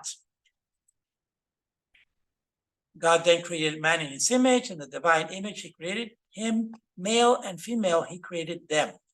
So we see that somehow our sex and gender is associated with being God's image. So it's more, there's a plus to human sexuality that other creatures don't have. And that plus is somehow, it reflects God's image, all right? And it's in the context of dominion or authority. In today's terms, this dominion is interpreted as stewardship as opposed to pillaging the earth or ravaging the earth, rather stewardship over the earth. That's the real dominion. So who is the human? Who is the most human? A tyrant or a benevolent person with authority? Benevolent person with authority is the most human. The tyrant is living more like an animal. So God created man in his image. Oh, yes, sir. Then God blessed them, saying, be fertile and multiply. Here again is a consequence of the male and female nest. Fertile and multiply. Fill the earth and subdue it. Again, stewardship, not pillage. Have dominion over the fish of the sea, the birds of the air, and all the living things that move on the earth. So you see the pattern repeats, but there's a little synopsis, right? It doesn't repeat it fully. Halfway, fish and birds get mentioned individually, but then the cattle and the other moving creatures, creepy crawlers, are just moving things on earth, tetrapods. Oh, sorry. All right, God said, see, I give you every seed-bearing plant all over the earth and every tree that has seed-bearing fruit on it to be your food. Again, the human author. Let's get to the basics. And all the animals of the land, and the birds of the air, the living creatures, give all the green plants for food also. So he's emphasizing here the consumers who are feeding on the producers. Again, it matches what we experience, what we see nature doing, consumers feeding on producers. God looked at everything he made, found it very good. Even he came and morning followed the 6th day. So all that to land on the Shabbat, which is the beginning. So you see here, this is Genesis 2 now. Now we've gone into the 2nd chapter of Genesis. But remember that the nomenclature of all of the Bible was added later, possibly even centuries later. In other words, when these authors, with the 73 different authors of the Bible, or even in clusters of authors, human authors, they did not put chapter and verse into the text. In fact, sometimes not even punctuation, not even paragraphs or sentences. And in some cases, even words run into each other. So it's a very fluid type of thing that has to be interpreted by real special scholars to make sense out of it, out of the text, all right? But here, some scholars, centuries later, precisely to give some system to the Bible, started putting chapter and verse into it. So the heavens and the earth and all their array were completed. On the seventh day, God rested, completed the work he had been doing. He rested on the seventh day from all the work he had undertaken. God blessed the seventh day and made it holy. Again, first time that this holiness appears, because on it he rested from all the work he had done in creation. So the rest, we see Yeshua, Jesus, going into the temple or going into the synagogue for teaching on the Shabbat, right? According to the Jewish tradition. Well, the rest, I want to pick up rest and garden, and Garden of Eden. Because now rest in a garden is very comfortable, very pleasant. This is the story of the heavens and the earth at their creation. In fact, to this day, many people on Sunday afternoon, they go to the park, or they go to the garden, or they just relax, okay? So this is the story of the heavens and the earth and their creation. When the Lord God made, now this is Elohim. So this is the Elohist tradition, not the Yahweh's. This is Elohim, Lord God, because you see, this is an attribute. It's Yahweh Elohim. Made the earth and the heavens. There was no field or shrub on earth and no grass on the field that sprouted. So you see, now we're going backwards. After he had completed all this paradise he had created, including the human and all the array of plants and animals, water, earth, land, and sky. He had the three spheres. He had the hydrosphere, he had the geosphere, and he had the atmosphere, all filled with animals and plants. All of a sudden now, there was no field shrub on earth, and no grass on the field had sprouted. For the Lord God had sent no rain. So here's water again. The floodgates are about to open. No rain upon the earth, and there was no man to till the ground. So we're back to now another origin, another beginning. See, so again, when I talk sometimes with creationists or fundamentalists, say, oh, no, that's heresy. Darwin and evolution is heresy. And say creation, God Almighty creates everything, creates the human. I say, well, excuse me, which narrative of creation, which of the creations are you talking about? Are you talking about creation of Genesis 1 or Genesis 2 or 3 or 4 or 5? Because all kinds of people start appearing again and again out of nowhere. You know, these are creation narratives of the human. So which of those creations are you talking about, right? If we're going to interpret it literally, see how we run into problems with fundamentalism, all right? So, but there was a stream that was welling up out of the earth and watering all of the surface of the ground. So again, there was no rain from the floodgates of the dome, but there was water coming out of the ground, welling up. There's an understanding that this water was fresh water because it's going to water the plants that will then give life to earth, all right? So you see Elohim, I'm introducing here, the Lord God is this one here, Yahweh, Elohim. So this comes from the Elohist. There's a third tradition. So there's the priestly source, there's the Yahweh source, and there's the Elohist source. And then the last one was the Deuteronomist, which is only for the 5th book of the Bible, the book of Deuteronomy. All right, so in the East, right? So here is, the conflicts of what is known as the Fertile Crescent. The Fertile Crescent is what's shown in green here. which is the confluence between the Tigris and the Euphrates. As you can see today, this belongs mostly to Iraq, but Iran is not far, neither is Syria, and then Turkey up here. So this is the Middle East, right? Then Saudi Arabia, the Arabic Peninsula down here, and Jordan, here is Cyprus. So this is Israel. It's so small you can't even fit the name in it, but this is Israel. And let's see. So this is known as the Fertile Crescent. So this is considered to be the origin of agriculture. In other words, the agricultural tradition in sedentary human, which goes back to about 10,000 years. Not cultural, which would be further west in Greece, but agricultural. All right. So let's go back to the stone tablets that I was mentioning earlier. And here it is, has been colorized to give it some meaning. All right. And the colorization is the blue, that is the ocean, goes around the islands. Remember, these triangles are represented as islands according to the script. And then there's Babylon at the center. And then the river flowing. This little center here is Axis Mundi, is the center of the earth, right? The center of the disk. Everything rotates around this very center. And Babylon is just north of center, all right? And this has been interpreted as the Euphrates River. All right, so the Euphrates. Oops.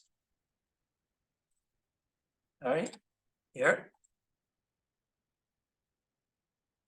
The Euphrates is the longest of the two, beginning in Turkey and emptying out to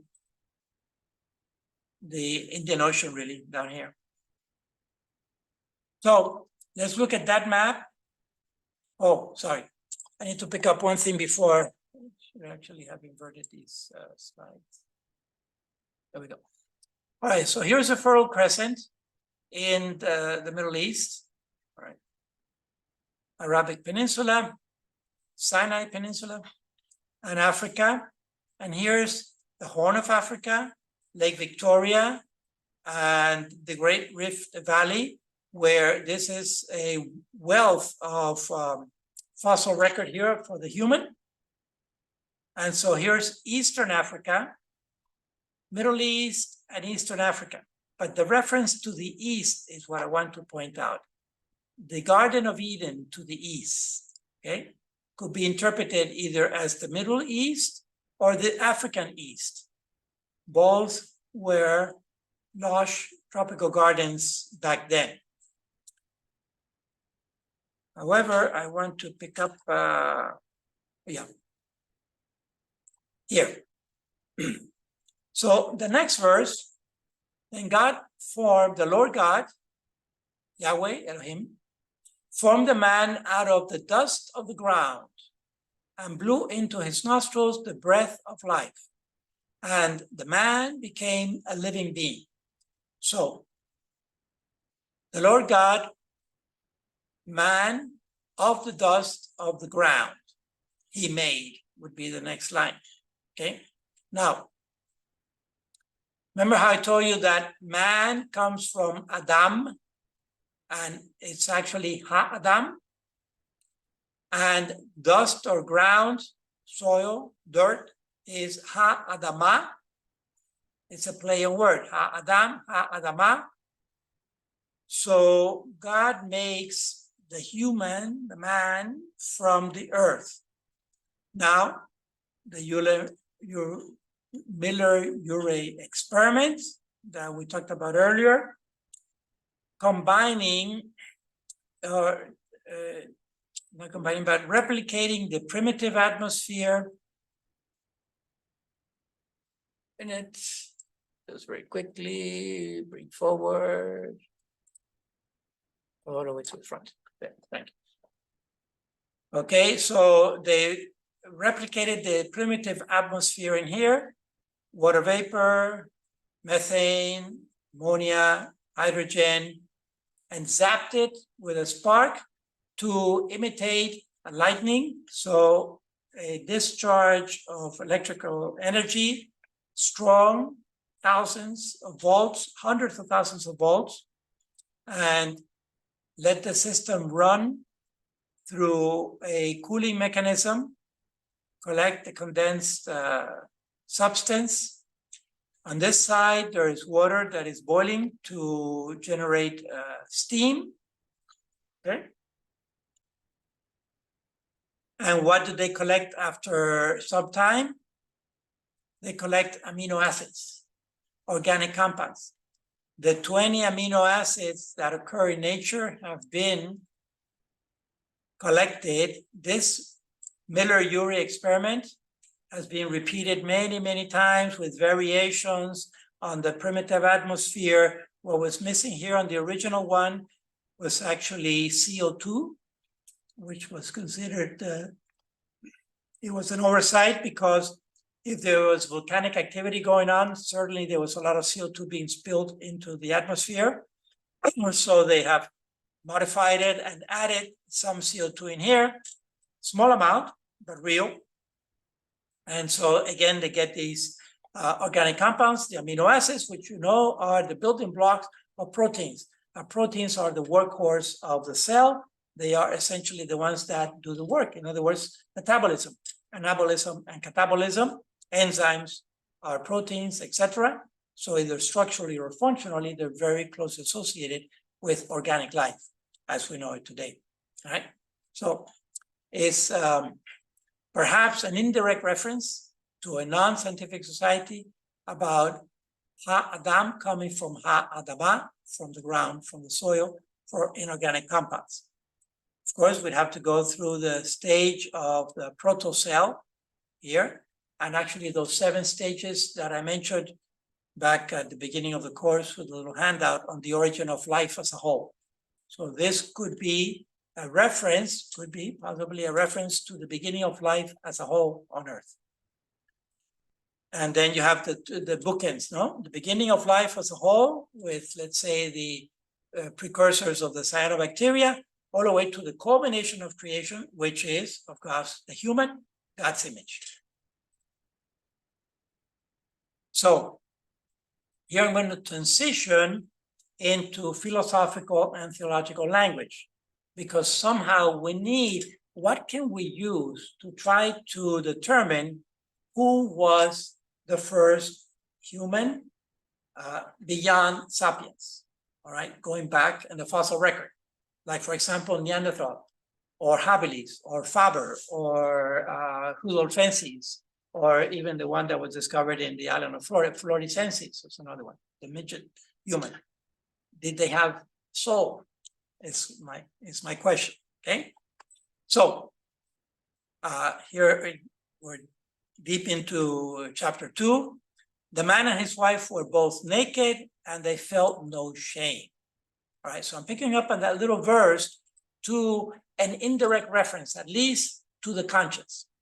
Because conscience, all right, comes from the Latin cum scientia, science, and cum with. Conciencia in Espanol is very similar, conciencia, with science, in other words, with knowledge. As we know, but we know philosophically, we know the essence of things. That's also why God processes all the animals in front of Adam before he makes Eve. God makes Eve out of the side of Adam, so another one like his.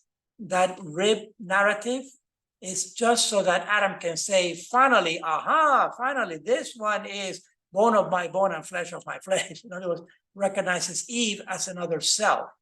After seeing all the animals and naming the animals, giving them their noun, knowing the substance of the animal, and knowing substantially the other animals, Adam had found no one like himself. So he's sad. In the Garden of Eden, he's sad because there's no one else like him, you see? He's sad, he's alone, he's lonely. All right, so the Lord God then called the man and asked him, where are you? And he said, I heard you in the garden. This is the Yahweh's God that walks with Adam and Eve after the creation of both. but was afraid because I was naked, and so I hid. In other words, the transition from chapter 2 to chapter 3. In chapter 2, they were naked and felt no shame. In chapter 3, they hid because they were naked. They felt shame, right? So that could be at least an indirect reference to the conscience. That first they had a simple, pure, clean, innocent conscience. That's what we call the preternatural gifts. The preternatural gifts are the gifts before the fall, all right, before original sin. And there were several gifts.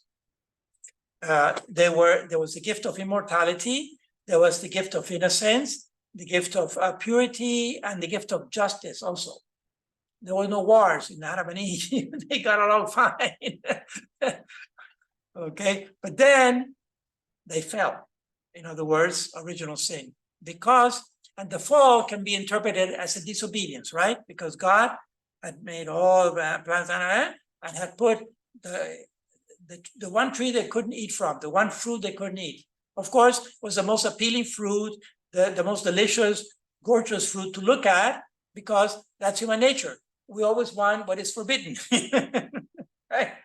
We want the car that we can't afford. We want the vacation that we can't have. We live in Miami. People pay real money. People pay hundreds of dollars to come 1 week to Miami to the beach. And when was the last time we went to the beach? I love the ocean. And it's probably been a year. And we're paying the high tourist real estate, and we don't go to the place, the reason for being in Miami. Okay, so it's always the stuff. Paul puts it in another context. I end up doing what I don't want to do, and I end up not doing what I do want to do or should be doing. Okay, so he puts it in the ethical moral context. So again, here, I want to pick up on the nakedness because of clothing. So God gives clothing, right, to Adam and Eve so that their conscience can be at peace. Now, I want to talk a little bit about conscience, and then I'm going to go into a deeper analysis of clothing, because here we have now an anthropological, cultural anthropology. How far back do we find at least a fragment, a piece of a clothing, which is an artifact, right? Because no other animal wears clothing or plants. So the most primitive, ancient piece, little tiny fragment, little piece of clothing, or a tool that may have been used for making clothing, could be a sign of the origin of conscience, right? Because they were trying to cover their bodies. All right, so this has been going on for 2 hours, so I'm going to stop for a few minutes and we'll pick it up again. We're going to get more anthropological here. We're going to look at human from really trying to now integrate the anthropological evidence of the fossil record, of the human fossil record, and what I have been building up philosophically and theologically, right? So more to come. It's about 11:30, so how about 11:40? 10 minutes enough? Okay, let me pause. Okay, welcome back. We'll go for the second half, hopefully a little shorter than the first half. The 2 halves are not necessarily their Kairos time, not Chronos time. I want to talk a little bit more about conscience and shift a little here to the more philosophical and theological arguments, again, integrating belief or faith in God as creator of all, but specifically the human in his image and likeness, with the data from science, from the fossil record specifically. So conscience, as I mentioned, the word itself, the etymology, right? The origin and meaning of the word is with knowledge. In other words, it is with knowledge that we're able to decide. And we decide in many aspects. The conscience is a little bit like a diamond. It has many facets, and depending on how light hits it, you see blue, green, orange, purple, or many different colors, right? And so the conscience what aspect of the conscience is rational? There's a rational conscience. In other words, what allows us to think rationally, all right? There's an emotional conscience also, the seat of feelings and sentiments. Ethical, which has to do with behavior, what's right or wrong, deciding between good and evil. Aesthetical conscience also, which is about the beauty of whatever, right? So there's that aesthetical conscience and awareness of beauty, whether it's in nature or art. Then the spiritual conscience, which elevates us and takes us to other dimensions in our prayer life and our communication with God and even with other people, and what is known as spirituality. All that are different aspects of the human conscience. Now, I want to focus on the ethical aspect of conscience, on deciding between right and wrong, because what we see here is that somehow there was a loss of purity and a loss of innocence with the fall, what is known as the fall, which is chapter 3 of the book of Genesis, interpreted as a disobedience of the human to God. So there's God's will and there's human will, and the human will prevailed at this point over God. So they fell from grace, basically, and they were expelled from the garden, right? So metaphorical language. So the issue of the clothing, I find interesting because this is part of what is known as material culture. In other words, stuff that we make, artifacts, right? We don't find clothing hanging from the trees. It's been made by the human, so it's an artifact. And perhaps this could be an indication of when the human species began, or Homo, at least at the level of the genus, right? Now, we have to make a distinction also where physically we're wearing the clothing, because it could be for warmth, or it could be for hygiene and modesty. But there's different parts of the body. For warmth would be basically along the thorax, but for hygiene and modesty would basically about the abdomen. Okay, so notice this.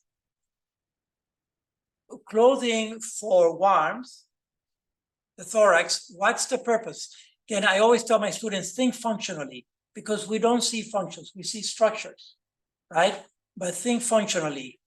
What is it that we're trying to warm up in the winter when we clothe ourselves? We're trying to warm up the core. In fact, what gets cold in the winter, even with clothing? The fingers and the toes, which is the extremity, the farthest distance from the heart is the toes and the fingers.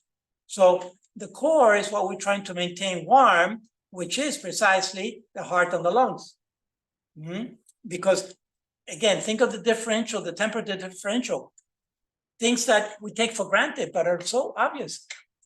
The air that's around us right now, I would say it's at most in the 70s, maybe less Fahrenheit, right? But what's the core temperature in Fahrenheit? What's the tickable number? Yeah, 98.6, right? Or 96.0 or 98.6? It's one of those. None of us are nurses, but 96.8? Okay, all right. So anything above that begins to have a fever, right? Like 100 Fahrenheit is a fever, is serious fever. 99, that's also a fever already. It's a low fever, right? Which can also be a fever, by the way. It's a natural expression of the body. It's a natural reaction of the body to an infection, because the immune system works better with warmer temperature inside. The enzymes, the immune system, the cells, and all the signaling, they work better in a warmer climate. And so the body raises the temperature precisely to make that the immune system act faster on the infection.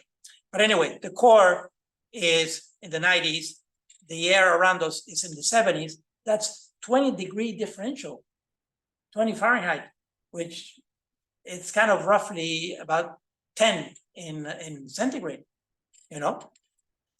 What does that mean? That really the layer of body that we have, beginning with the skin and then going through the adipose tissue and then the muscles and eventually down to the bones around our chest, just maybe an inch or two in thickness is tremendous insulation. It's insulation for 20 degrees Fahrenheit. Okay, this insulation for 20 degrees. Think of this wall, for example. What's the temperature outside? Maybe the 80s. I would say it doesn't reach 90, maybe 90 it's too warm. So maybe 10 degrees difference from outside. And look at the thickness of that wall. Much more than the thickness of our thorax, right? Just on a cross section. And to insulate less temperature, less differential.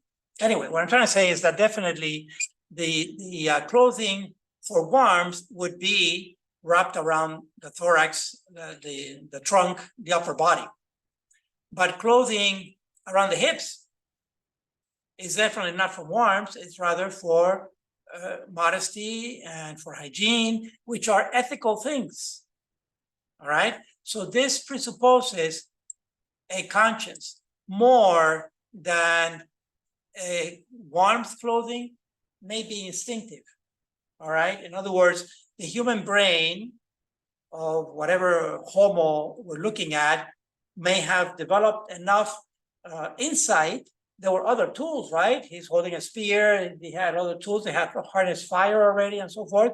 So certainly clothing could have been just another tool to stay warm, but not necessarily associated with the conscience. It doesn't directly, right? It doesn't directly imply a rational conscience, or rather an ethical conscience, right or wrong. Right or wrong is what I want to get to. Because even the most sophisticated animal that is related to us, like the chimp, who actually uses tools, like a stick to use as a weapon, they have no conscience. They cannot do good or evil. You know, the male is extremely aggressive, but we don't put them in jail when they're biting all over the female or doing things that we would consider violent. It's instinct. But for the human, it's different. And so that conscience, the origin of conscience, to me, would mark the origin of the species, of the human species, right? And notice also in the background, so this, I found this, the picture, obviously it's not a photograph, right? It's a reconstruction, it's in some museum that has several components, at least 3 components that are indicative of the humanity of these 2 individuals here. First, the clothing, the loins girt, in other words, around their hips for modesty. The fact that she seems to be making fire here with a little stick, by rubbing the stick, okay? And there's painting in the background, the painting, which is another aspect of the conscience, the aesthetic aspect. We don't see any animal doing art. We just don't. They may be an artwork in themselves, and the beauty. We had a peacock here for some time. It's a gorgeous animal, obviously, but they don't know they're gorgeous. They're just working by instinct. So the aesthetic aspect of the conscience is also has been depicted in the most primitive caves in the world found, you know, in cave painting, which, by the way, some of those paintings are not just concrete paintings like the painting of a bison or a buffalo or a deer. Some of it is abstract. There are dots and lines and abstract art from the very beginning. So it wasn't just concrete. These people were able to think abstract thought, which is the highest form of thinking on the frontal lobe, right? When we got to the 1350 cc's or the 1500 cc's of Neanderthal, which is 3 times as larger than, again, our closest relative of about 500 cc for the chimp. So this is from the Journal of Anthropological Archaeology, right? It's a totally scientific empirical journal, has nothing to do with God, faith, or religion. There is general agreement that early modern humans in Europe utilized special cold weather clothing, but the nature of the clothing used by Neanderthals is debated. The nature of the clothing, in other words, for what reason, right? Some researchers contend that they did not use clothing at all, the Neanderthal. Others argue that they were limited to cape-like clothing, which would be warmth. Still others aver that the clothing was not substantively different in terms of thermal effects from that of early modern humans, which again, we have to distinguish a little bit here, the contrasting modern humans with Neanderthal. In other words, these modern humans, that's Homo sapiens, not Homo neanderthalis. And in fact, if you get into anthropology, it's probably Homo sapiens sapiens, right? It's a subspecies of the Homo sapiens branch. Okay, so that's a reference from a journal that is totally empirical, scientific, discussing the issue of clothing and for what reason. Now, further evidence. Enter the lice. Sorry. Yes. It turns out that humans have two types of lices, two species. There's a head lice and there's the body lice. Yes. Sorry about that. You know, when the kids are sent home because they got lice, and then the whole classroom has to be sent home because it's very easily to be contaminated or infected. And then the kids have to, what's the standard treatment for head lice? Rapado, bald. Bald. So then you have to wait a couple of weeks at least for some hair to come out. Otherwise, you have a classroom with a bunch of bald kids. Anyway, let's talk about lice a little bit, just from the anthropological perspective. It turns out that this separation of the two species has been traced back to about 170,000 years ago. And why? Okay, well, guess what? The original louse is an animal that lives in the hair, meaning as before clothing. Okay, so the ancestor, or the node, if you will, the common ancestor, the most recent common ancestor of the head louse and the body louse would have been a louse that was only hair louse, all over hair and body. Head and body is the same animal precursor, right? So in 2011, a study suggested that about 170,000 years ago, these two subspecies diverged and became distinct enough, again, think of the niche, to that today, the head louse does not mix with the body louse and vice versa. And that's mostly because the head louse has stayed in the hair, whereas the body louse has migrated to the clothing, right?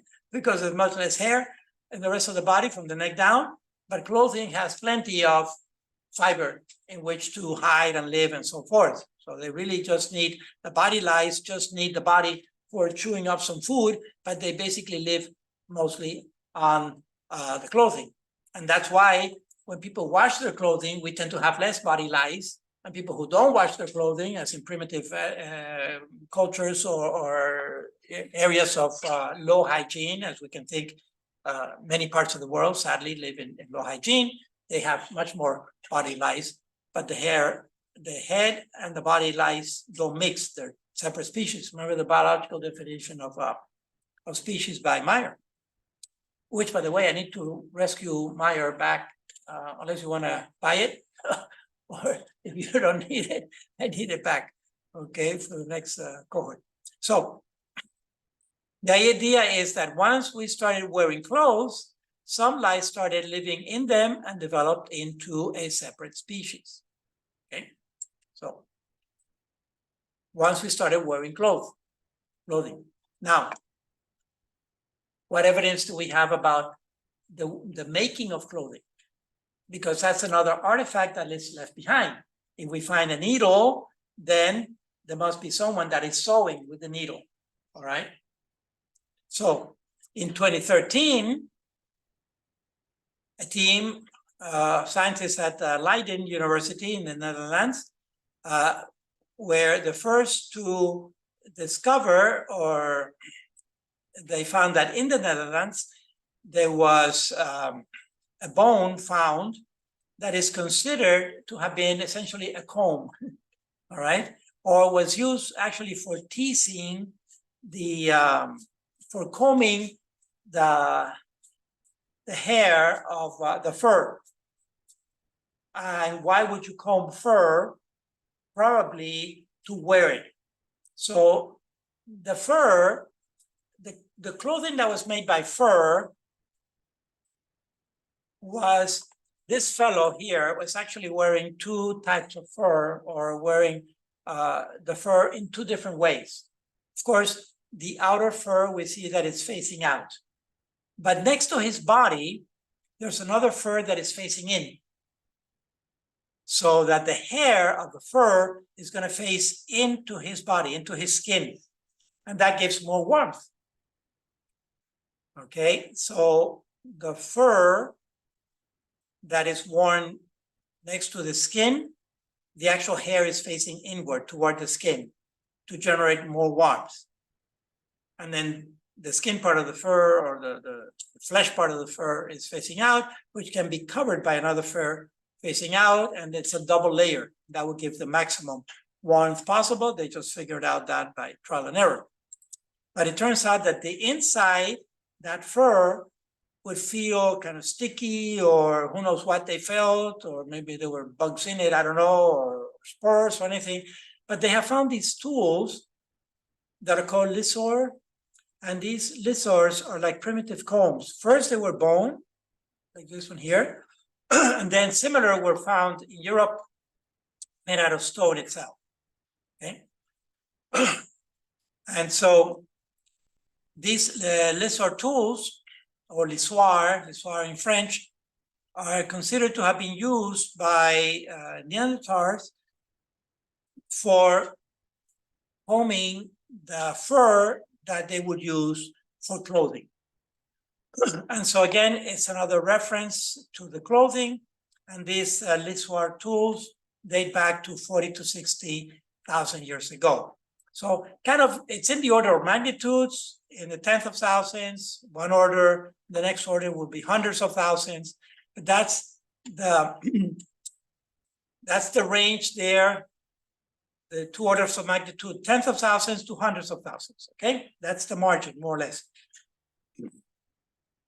So this is the argument for the clothing thing, as far as modesty for an ethics of the conscience. Different angle. Burying the dead. Another possible evidence of the existence of conscience in these humans. Well, the oldest human burial so far dates back to about 100,000 years ago at a cave in what is today the state of Israel, right? It's known as this Qazef cave, and it dates back to about 100,000 years ago. That's a photo of the thing. And it's actually two people. Don't miss the child over here, the skeleton of the child. And this one is a woman. It's known by, why is it known to be a woman? The main characteristic is in the pelvic bone. The pelvic bone of the woman, known as the pelvic girdle is bigger, rounder, wider, so that the head, the cranium of the baby may come out at birth, all right? Whereas in the male, it's more kind of triangular shape, right? So that's why they know that this is a woman. And these two were buried together. The logic is that this was her child, all right? But unfortunately, there's no DNA left to do chromosomal analysis or anything of the sort.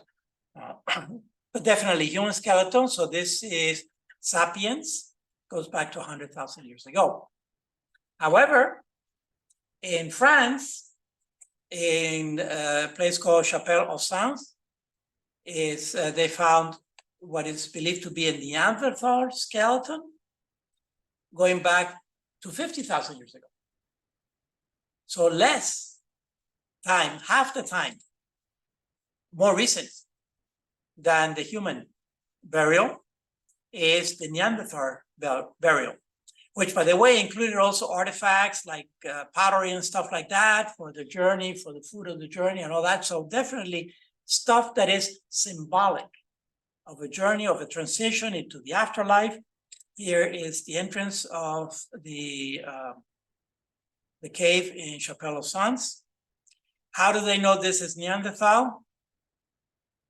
Well, thanks be to God, the cranium is fairly intact, as you can see here, the skull, and it has the classical 1500 cc of Neanderthal as opposed to the 1350 cc of Sapiens.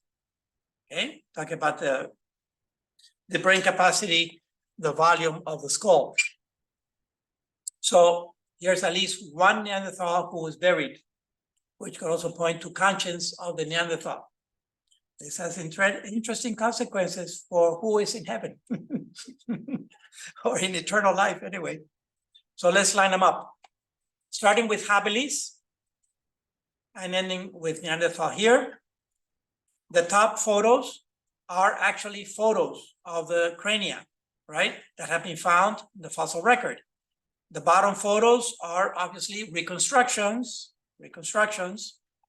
of experts who have put flesh on the bones to come up with this. Now, we start with about 2 million years ago with habilis. We end with Neanderthal about 40,000, 50,000 years ago. And if you just look at the faces themselves, the countenance, all right, it's, at least I see a gradual transition from a more ape-like face to a more human-like face. Just the transition of the faces, okay? It's just amazing to me. To me, it's very clear that there's a transition here from an ape-like animal to a human-like animal. Mm-hmm. The expression, even the wrinkles on the forehead and so forth, the capacity to be much more expressive on the face. Mm-hmm. The snout itself that becomes less flattened and more with the lobes, the nostril lobes, mm-hmm, etc.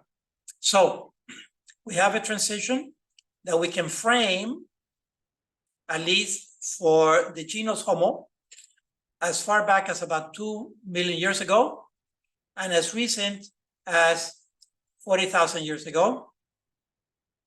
But however, keep in mind, though, there's a glitch here, or a caveat, that Neanderthal and Sapiens coexisted in Europe for about 20, 30, 40,000 years, up until about 40,000 years ago, when it is thought that we wiped them out, that Sapiens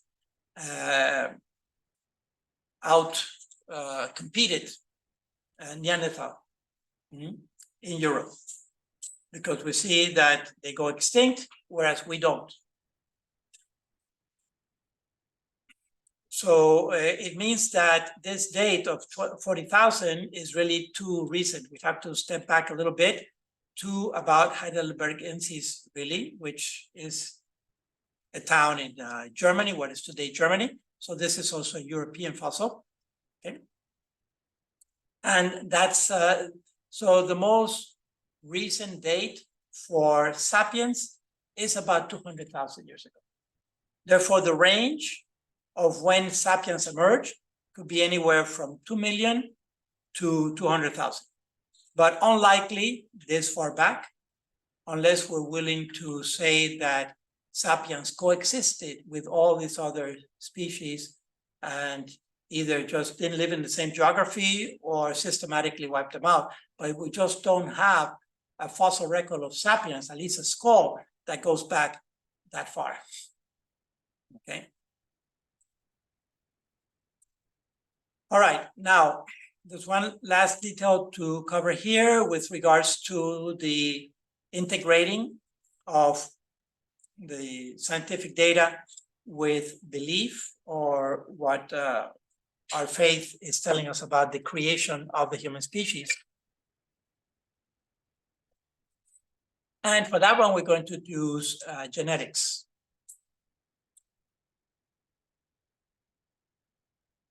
And I want to talk a little bit about the mitochondria. So mitochondria are inherited maternally. Here's one mitochondrion, several mitochondria, it's just a plural. And there are several thousand mitochondria in the cell. So obviously this cell is fake, not fake, but it's a diagram. It's representative, it's symbolic. Okay, in other words, the organelles are not to scale. The mitochondria, because there are several thousand mitochondria in each cell, these would be too large. This would be super mega mitochondria in real life. Okay, they're not that big. They're much more smaller. All of these organelles are much smaller, including the nucleus. It's just that they're large simply for representation purpose. So it's the organelles are not to scale, including the mitochondria. But what I want to point out about the mitochondria is that they have their own DNA, just like chloroplasts. In where? Chloroplasts are in what type of cells? In plant cells, right? Chloroplasts in plant cells. And by the way, do plant cells have mitochondria? Well, again, think functionally. Are plant cells alive? If they're not alive, they're dead. And if the tree is not alive, the tree is dead, or the bush or the grass is dead. So plants that are living, they need to metabolize. And therefore, they need mitochondria to recharge their ATPs, so in order to metabolize. Okay, so yes, plants also have cellular respiration. It's just that they have an excess of glucose, but they use some of the glucose that they produce, they use to stay alive. Anyway, mitochondria is found in plants and animals. It's ubiquitous. And it is thought, remember the endosymbiotic theory of taking in some primitive organism that was able to do cellular respiration, and some other primitive organism that was able to do photosynthesis, like a cyanobacterium, and survive an attack of the enzymes to digest it. And then they stayed and developed a function. So mitochondria have DNA, chloroplasts have DNA, which is separate and distinct from the nuclear DNA. And they code, so that DNA, mitochondrial DNA and chloroplast DNA, mostly codes for what? What is your intuition, what it codes for, that DNA? Well, it's got to code for the structures of the mitochondria and the chloroplast, for the structures, right? Which are going to be membranes, so they're double membranes, proteins, carbohydrates, etc. In other words, the proteins that either are part of the embedded in the membrane, or the proteins that manufacture the carbohydrates that make the membrane, okay? Or the lipids, phospholipid bilayer. Right? Anyway, there's DNA there. Now, the next bit of information is that of the egg and the sperm, which one has more mitochondria? Absolutely, because it has more cytoplasm, much more cytoplasm. The sperm, remember, is basically a DNA capsule with a membrane and the flagellum, the long tail, for navigation, for moving, locomotion. But the egg has more mitochondria. And so, but the sperm has a few mitochondria because because the sperm is mobile and is actually consuming a lot of ATPs on the motion.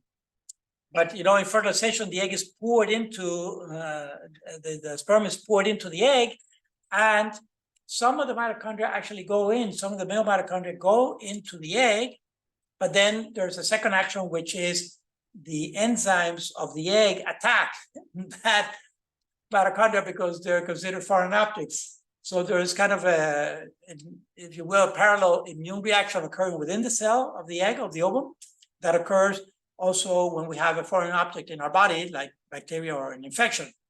And so what few mitochondria of the male get in there, most of them are digested or attacked by the enzymes, by the peroxisomes and the other one, where is it?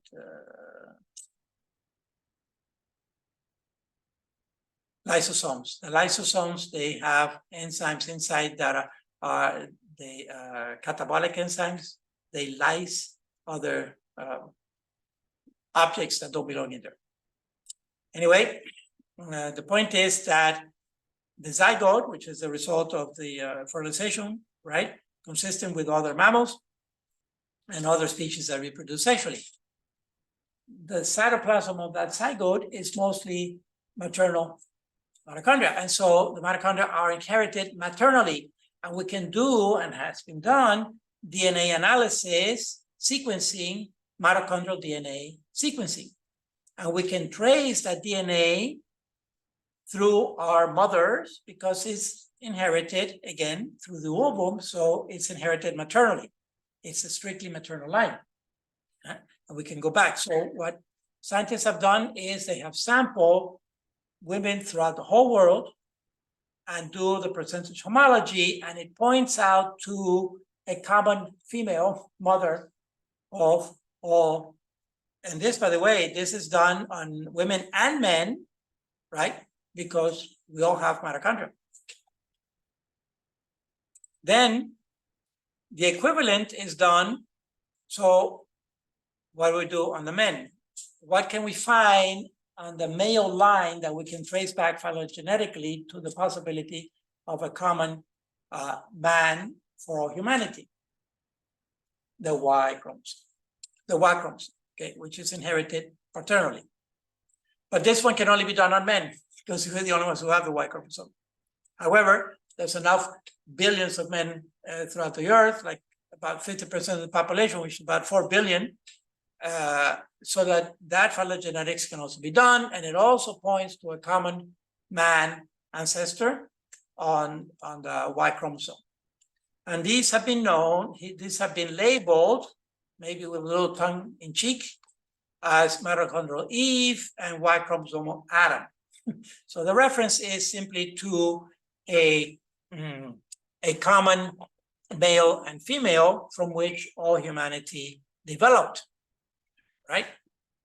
And so these mitochondrial Eve doesn't necessarily have to match up with religious Eve or biblical Eve. And Y chromosome Adam doesn't have to match up exactly with biblical Adam. However, it's kind of a parallel story from the scientific side, pointing to a couple generating, an original couple generating the whole human species. Okay, so there's a parallel matching. And of course, it's not by coincidence that they chose these names, that scientists have chosen these names. Mm-hmm. When they do the thing, what is MRCA? The most recent common ancestor, right? Again, these are nodes on the phylogenetic tree where there's a common ancestor, but the phylogenetic tree continues further up. So not all nodes are lined up at the same level, but the last node, that is the most recent common ancestor. Mm-hmm. They have been traced back doing the phylogenetic analysis, and it comes out to, for the mitochondrial DNA, between 150 to 200,000 years ago, YA years ago, whereas for Adam is between 200 and 300,000 years ago. So you see that there's an overlap here of about 50,000 years in of common existence, right, where they overlap. And interesting, I just noticed this actually looking at the dates a little more closely. Adam started first. Again, this is on the science of it, right? So maybe God was trying to say something in Genesis 2, where he creates Adam first, and then along comes Eve later. they're just parallel narratives. We have to be careful not to extract too much or try to project too much onto those texts, but it kind of matches the data as is being analyzed. Now, just a couple more slides to round it up. Overall conclusions. The biblical narrative of creation, especially Genesis 1 through 3, does not contradict the process of evolution. Rather, it parallels evolution by describing gradual process of complexification in chunks of time. Now, of course, these chunks of time are geologic era. Geologic time is countable in the millions of years, right? Short geologic time is hundreds of thousands, tens of thousands of years. But we know that the Earth has been gradually cooling for 4.5 billion years. So certainly geologic time is plenty for evolution to have occurred. Then regarding the origin of man, of the human, right? We have evidence from archaeology, which is the artifacts, tool making, harnessing fire, art. No other animal does this. From anthropology, burying the dead, wearing clothes, symbolic language, including pictorial language on the walls. And from genetics, the mitochondrial Eve and Y chromosome Adam. So the range is approximately from about 1 million to 200,000 years ago, the origin of sapiens. Now, of course, we're the only species of the genus Homo that is living today. We know that because we can all interbreed, at least potentially. And so using the biological definition of Meyer. And I think any reasonable conscientious person would agree that we have a soul, right? Or that we are body and soul one, at least on the characteristics that I mentioned, the rational, the spiritual, the aesthetic, and the ethical conscience. The question then becomes is, did Neanderthal have a soul? And if Neanderthal had a soul, did Heidelbergensis have a soul? In other words, how far back are we willing to kind of push the envelope? Okay. It's an open question. And the last lecture is always like this, it's speculative, but it's an open question. How far back do you want to posit a soul on these ancestors, of which we have a fossil record? There it is. And which are all extinct today. And the implications of that is, whom are we going to meet in the afterlife beyond our own? Whom else are we going to meet?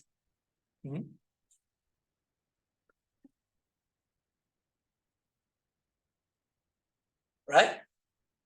And then, and because, well, it also has more, for us as Christians, I would say, it has even a greater implication. Again, I don't think it's coincidental that we are in the Easter season, according to Christian belief of the resurrection of Jesus Christ, who gave his life for all humanity. So for whom did he give his life, including, right, going back, and therefore representative of all those who are human enough to have the possibility of eternal life.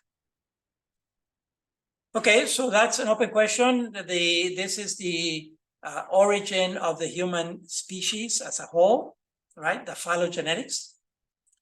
Then for the next course, in a couple of weeks, about 3 weeks, we're going to transition into the ontogenetics, which is the origin of the individual human, of the 8 billion that we are today. And of course, the bioethical implications that arise from the ontogenetic of the human species. All right.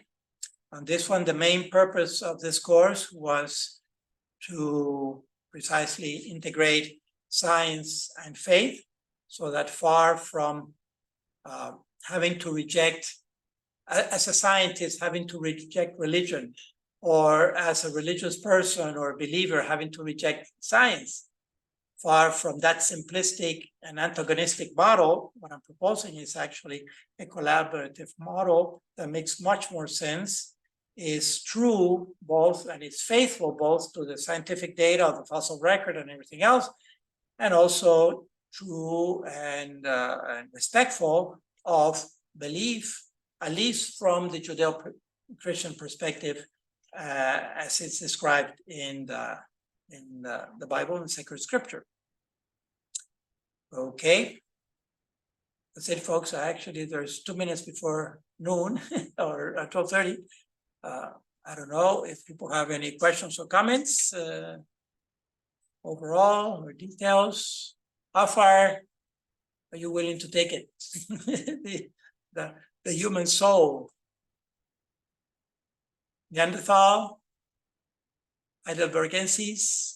There are a few that are not illustrated here. This is like half. This is the most established hominins. There, like I mentioned, others that are branching out from here. There's Floricensis. There's another one from Pekinensis in Asia, what is today China. There are several others. But these are the main ones. Why would you not choose your human soul? Sorry? Why would we not add a human soul? Yeah, soul all the way to, all the way back. that would be, From our perspective, not because of the appearance. exactly, You know? right. So we have to go beyond the appearance, because certainly in contemporary humans, if we were to line up the 8 billion of us and we're able to do a viewing, the variety of appearance is tremendous, right? It's a great variety of appearance in all kinds, just the face itself. There's a tremendous variety of appearance of just the faces. But certainly we say this one looks more ape-like, animal-like, and we want to take exception again. There are no contemporary ancestors, right? We did not develop from the monkey, and the monkey did not develop from us. It's just a common ancestor. So it's ape-like, right? But we can also say, well, it was also human-like. Depends on how we want to look at it. Maybe a monkey today looking at this, maybe a gorilla would say, oh, that ancestor is human-like. You know, we say it's ape-like, but their perspective would be, oh, it's human-like. Yucky, we don't want to go there. The gorilla say, no, I didn't develop from that guy. Right, so yes, you can take it all the way to the level of genus, you know, but then you would have to include all the species of the genus. However, we just don't have evidence. At least we go back to the whole thing of the paucity of the fossil record, right? The scantiness of the fossil record, that we don't have that many. We have a few dozen, maybe, skeleton. That's a lot from each one of these. And even to have the skull, we don't have skull from every one of them. And then when we found the skeleton, did we find clothing? Did we find charcoal from a harness fire, not a wildfire, which were all over the place? Did we find paintings, you know, art? It hasn't been found. It's only been found a little bit of clothing and the burial with Neanderthal. That's as far back. So at least we don't have evidence of a conscience. It doesn't mean they didn't have a conscience, but we don't have evidence of conscience if we go further back. Or at least we can say not yet. Who knows? The next fossil that will come up, the next Erectus fossil, where they may find artwork, or they may actually find a burial. It's going to be a very primitive type of burial, right? There's not going to be a coffin necessarily, but a hole, and this skeleton put into the hole. But what would be very telling, if we find in that hole together with a skeleton, is what? What would you expect to posit a conscience, to say that this was buried for a reason, the reason of the belief in an afterlife. What would you expect to find? Some artifact, but most especially, what is the most, so if we're talking about an afterlife, yeah, and what would be inside the pottery? Exactly, food for the journey. Food for the journey. Again, in the transition, you see it, for example, you see in the hieroglyphics, right? The journey of Ra, the journey, it's always some food for the journey. Okay, so it's a very anthropological way. But again, keep in mind that these people, if they were human beings, you know, if they had a soul, it was very primitive. So it was a mixture of superstition, magic. They were essentially scared of a lot of stuff, but at the same time, they had the brain capacity to control a lot of stuff and a lot of animals and protect themselves and use fire to a torch to fight off the lion or whatever. Okay. Don't we have to stop with some food for the journey too, as in like the trifecta of confession, Yes, anointing of the sick and communion? and viaticum, exactly. There is. In Right. fact, in viaticum, the literally the name viaticum comes from food for the journey. Yeah. And it's true, we have that. Of course, that's raised to the maximum level of symbolism and reality, in that food from the journey is the very body of Christ. It's not just a symbol. Exactly. It's not just a red light. All right. It's not just a red light that by itself does not make my car stop. It's the actual body of the risen Christ. So it's amazing that in Catholicism, we have taken it all the way to the extreme, most real symbol, right, of flesh and blood. But yeah, who are we going to find? I don't know, but it'll be interesting. And our belief is that hopefully we will see who our ancestors were. Okay. Well, we're still here. We can only question and find out. Again, the purpose was, I'm using this as an illustration that science and religion don't necessarily have to be enemies of each other. They actually complement the picture right nicely. Okay, well, that's what I have for the end of the course. And now we move into the summertime where we have these two beginning of life and end of life course in sequence.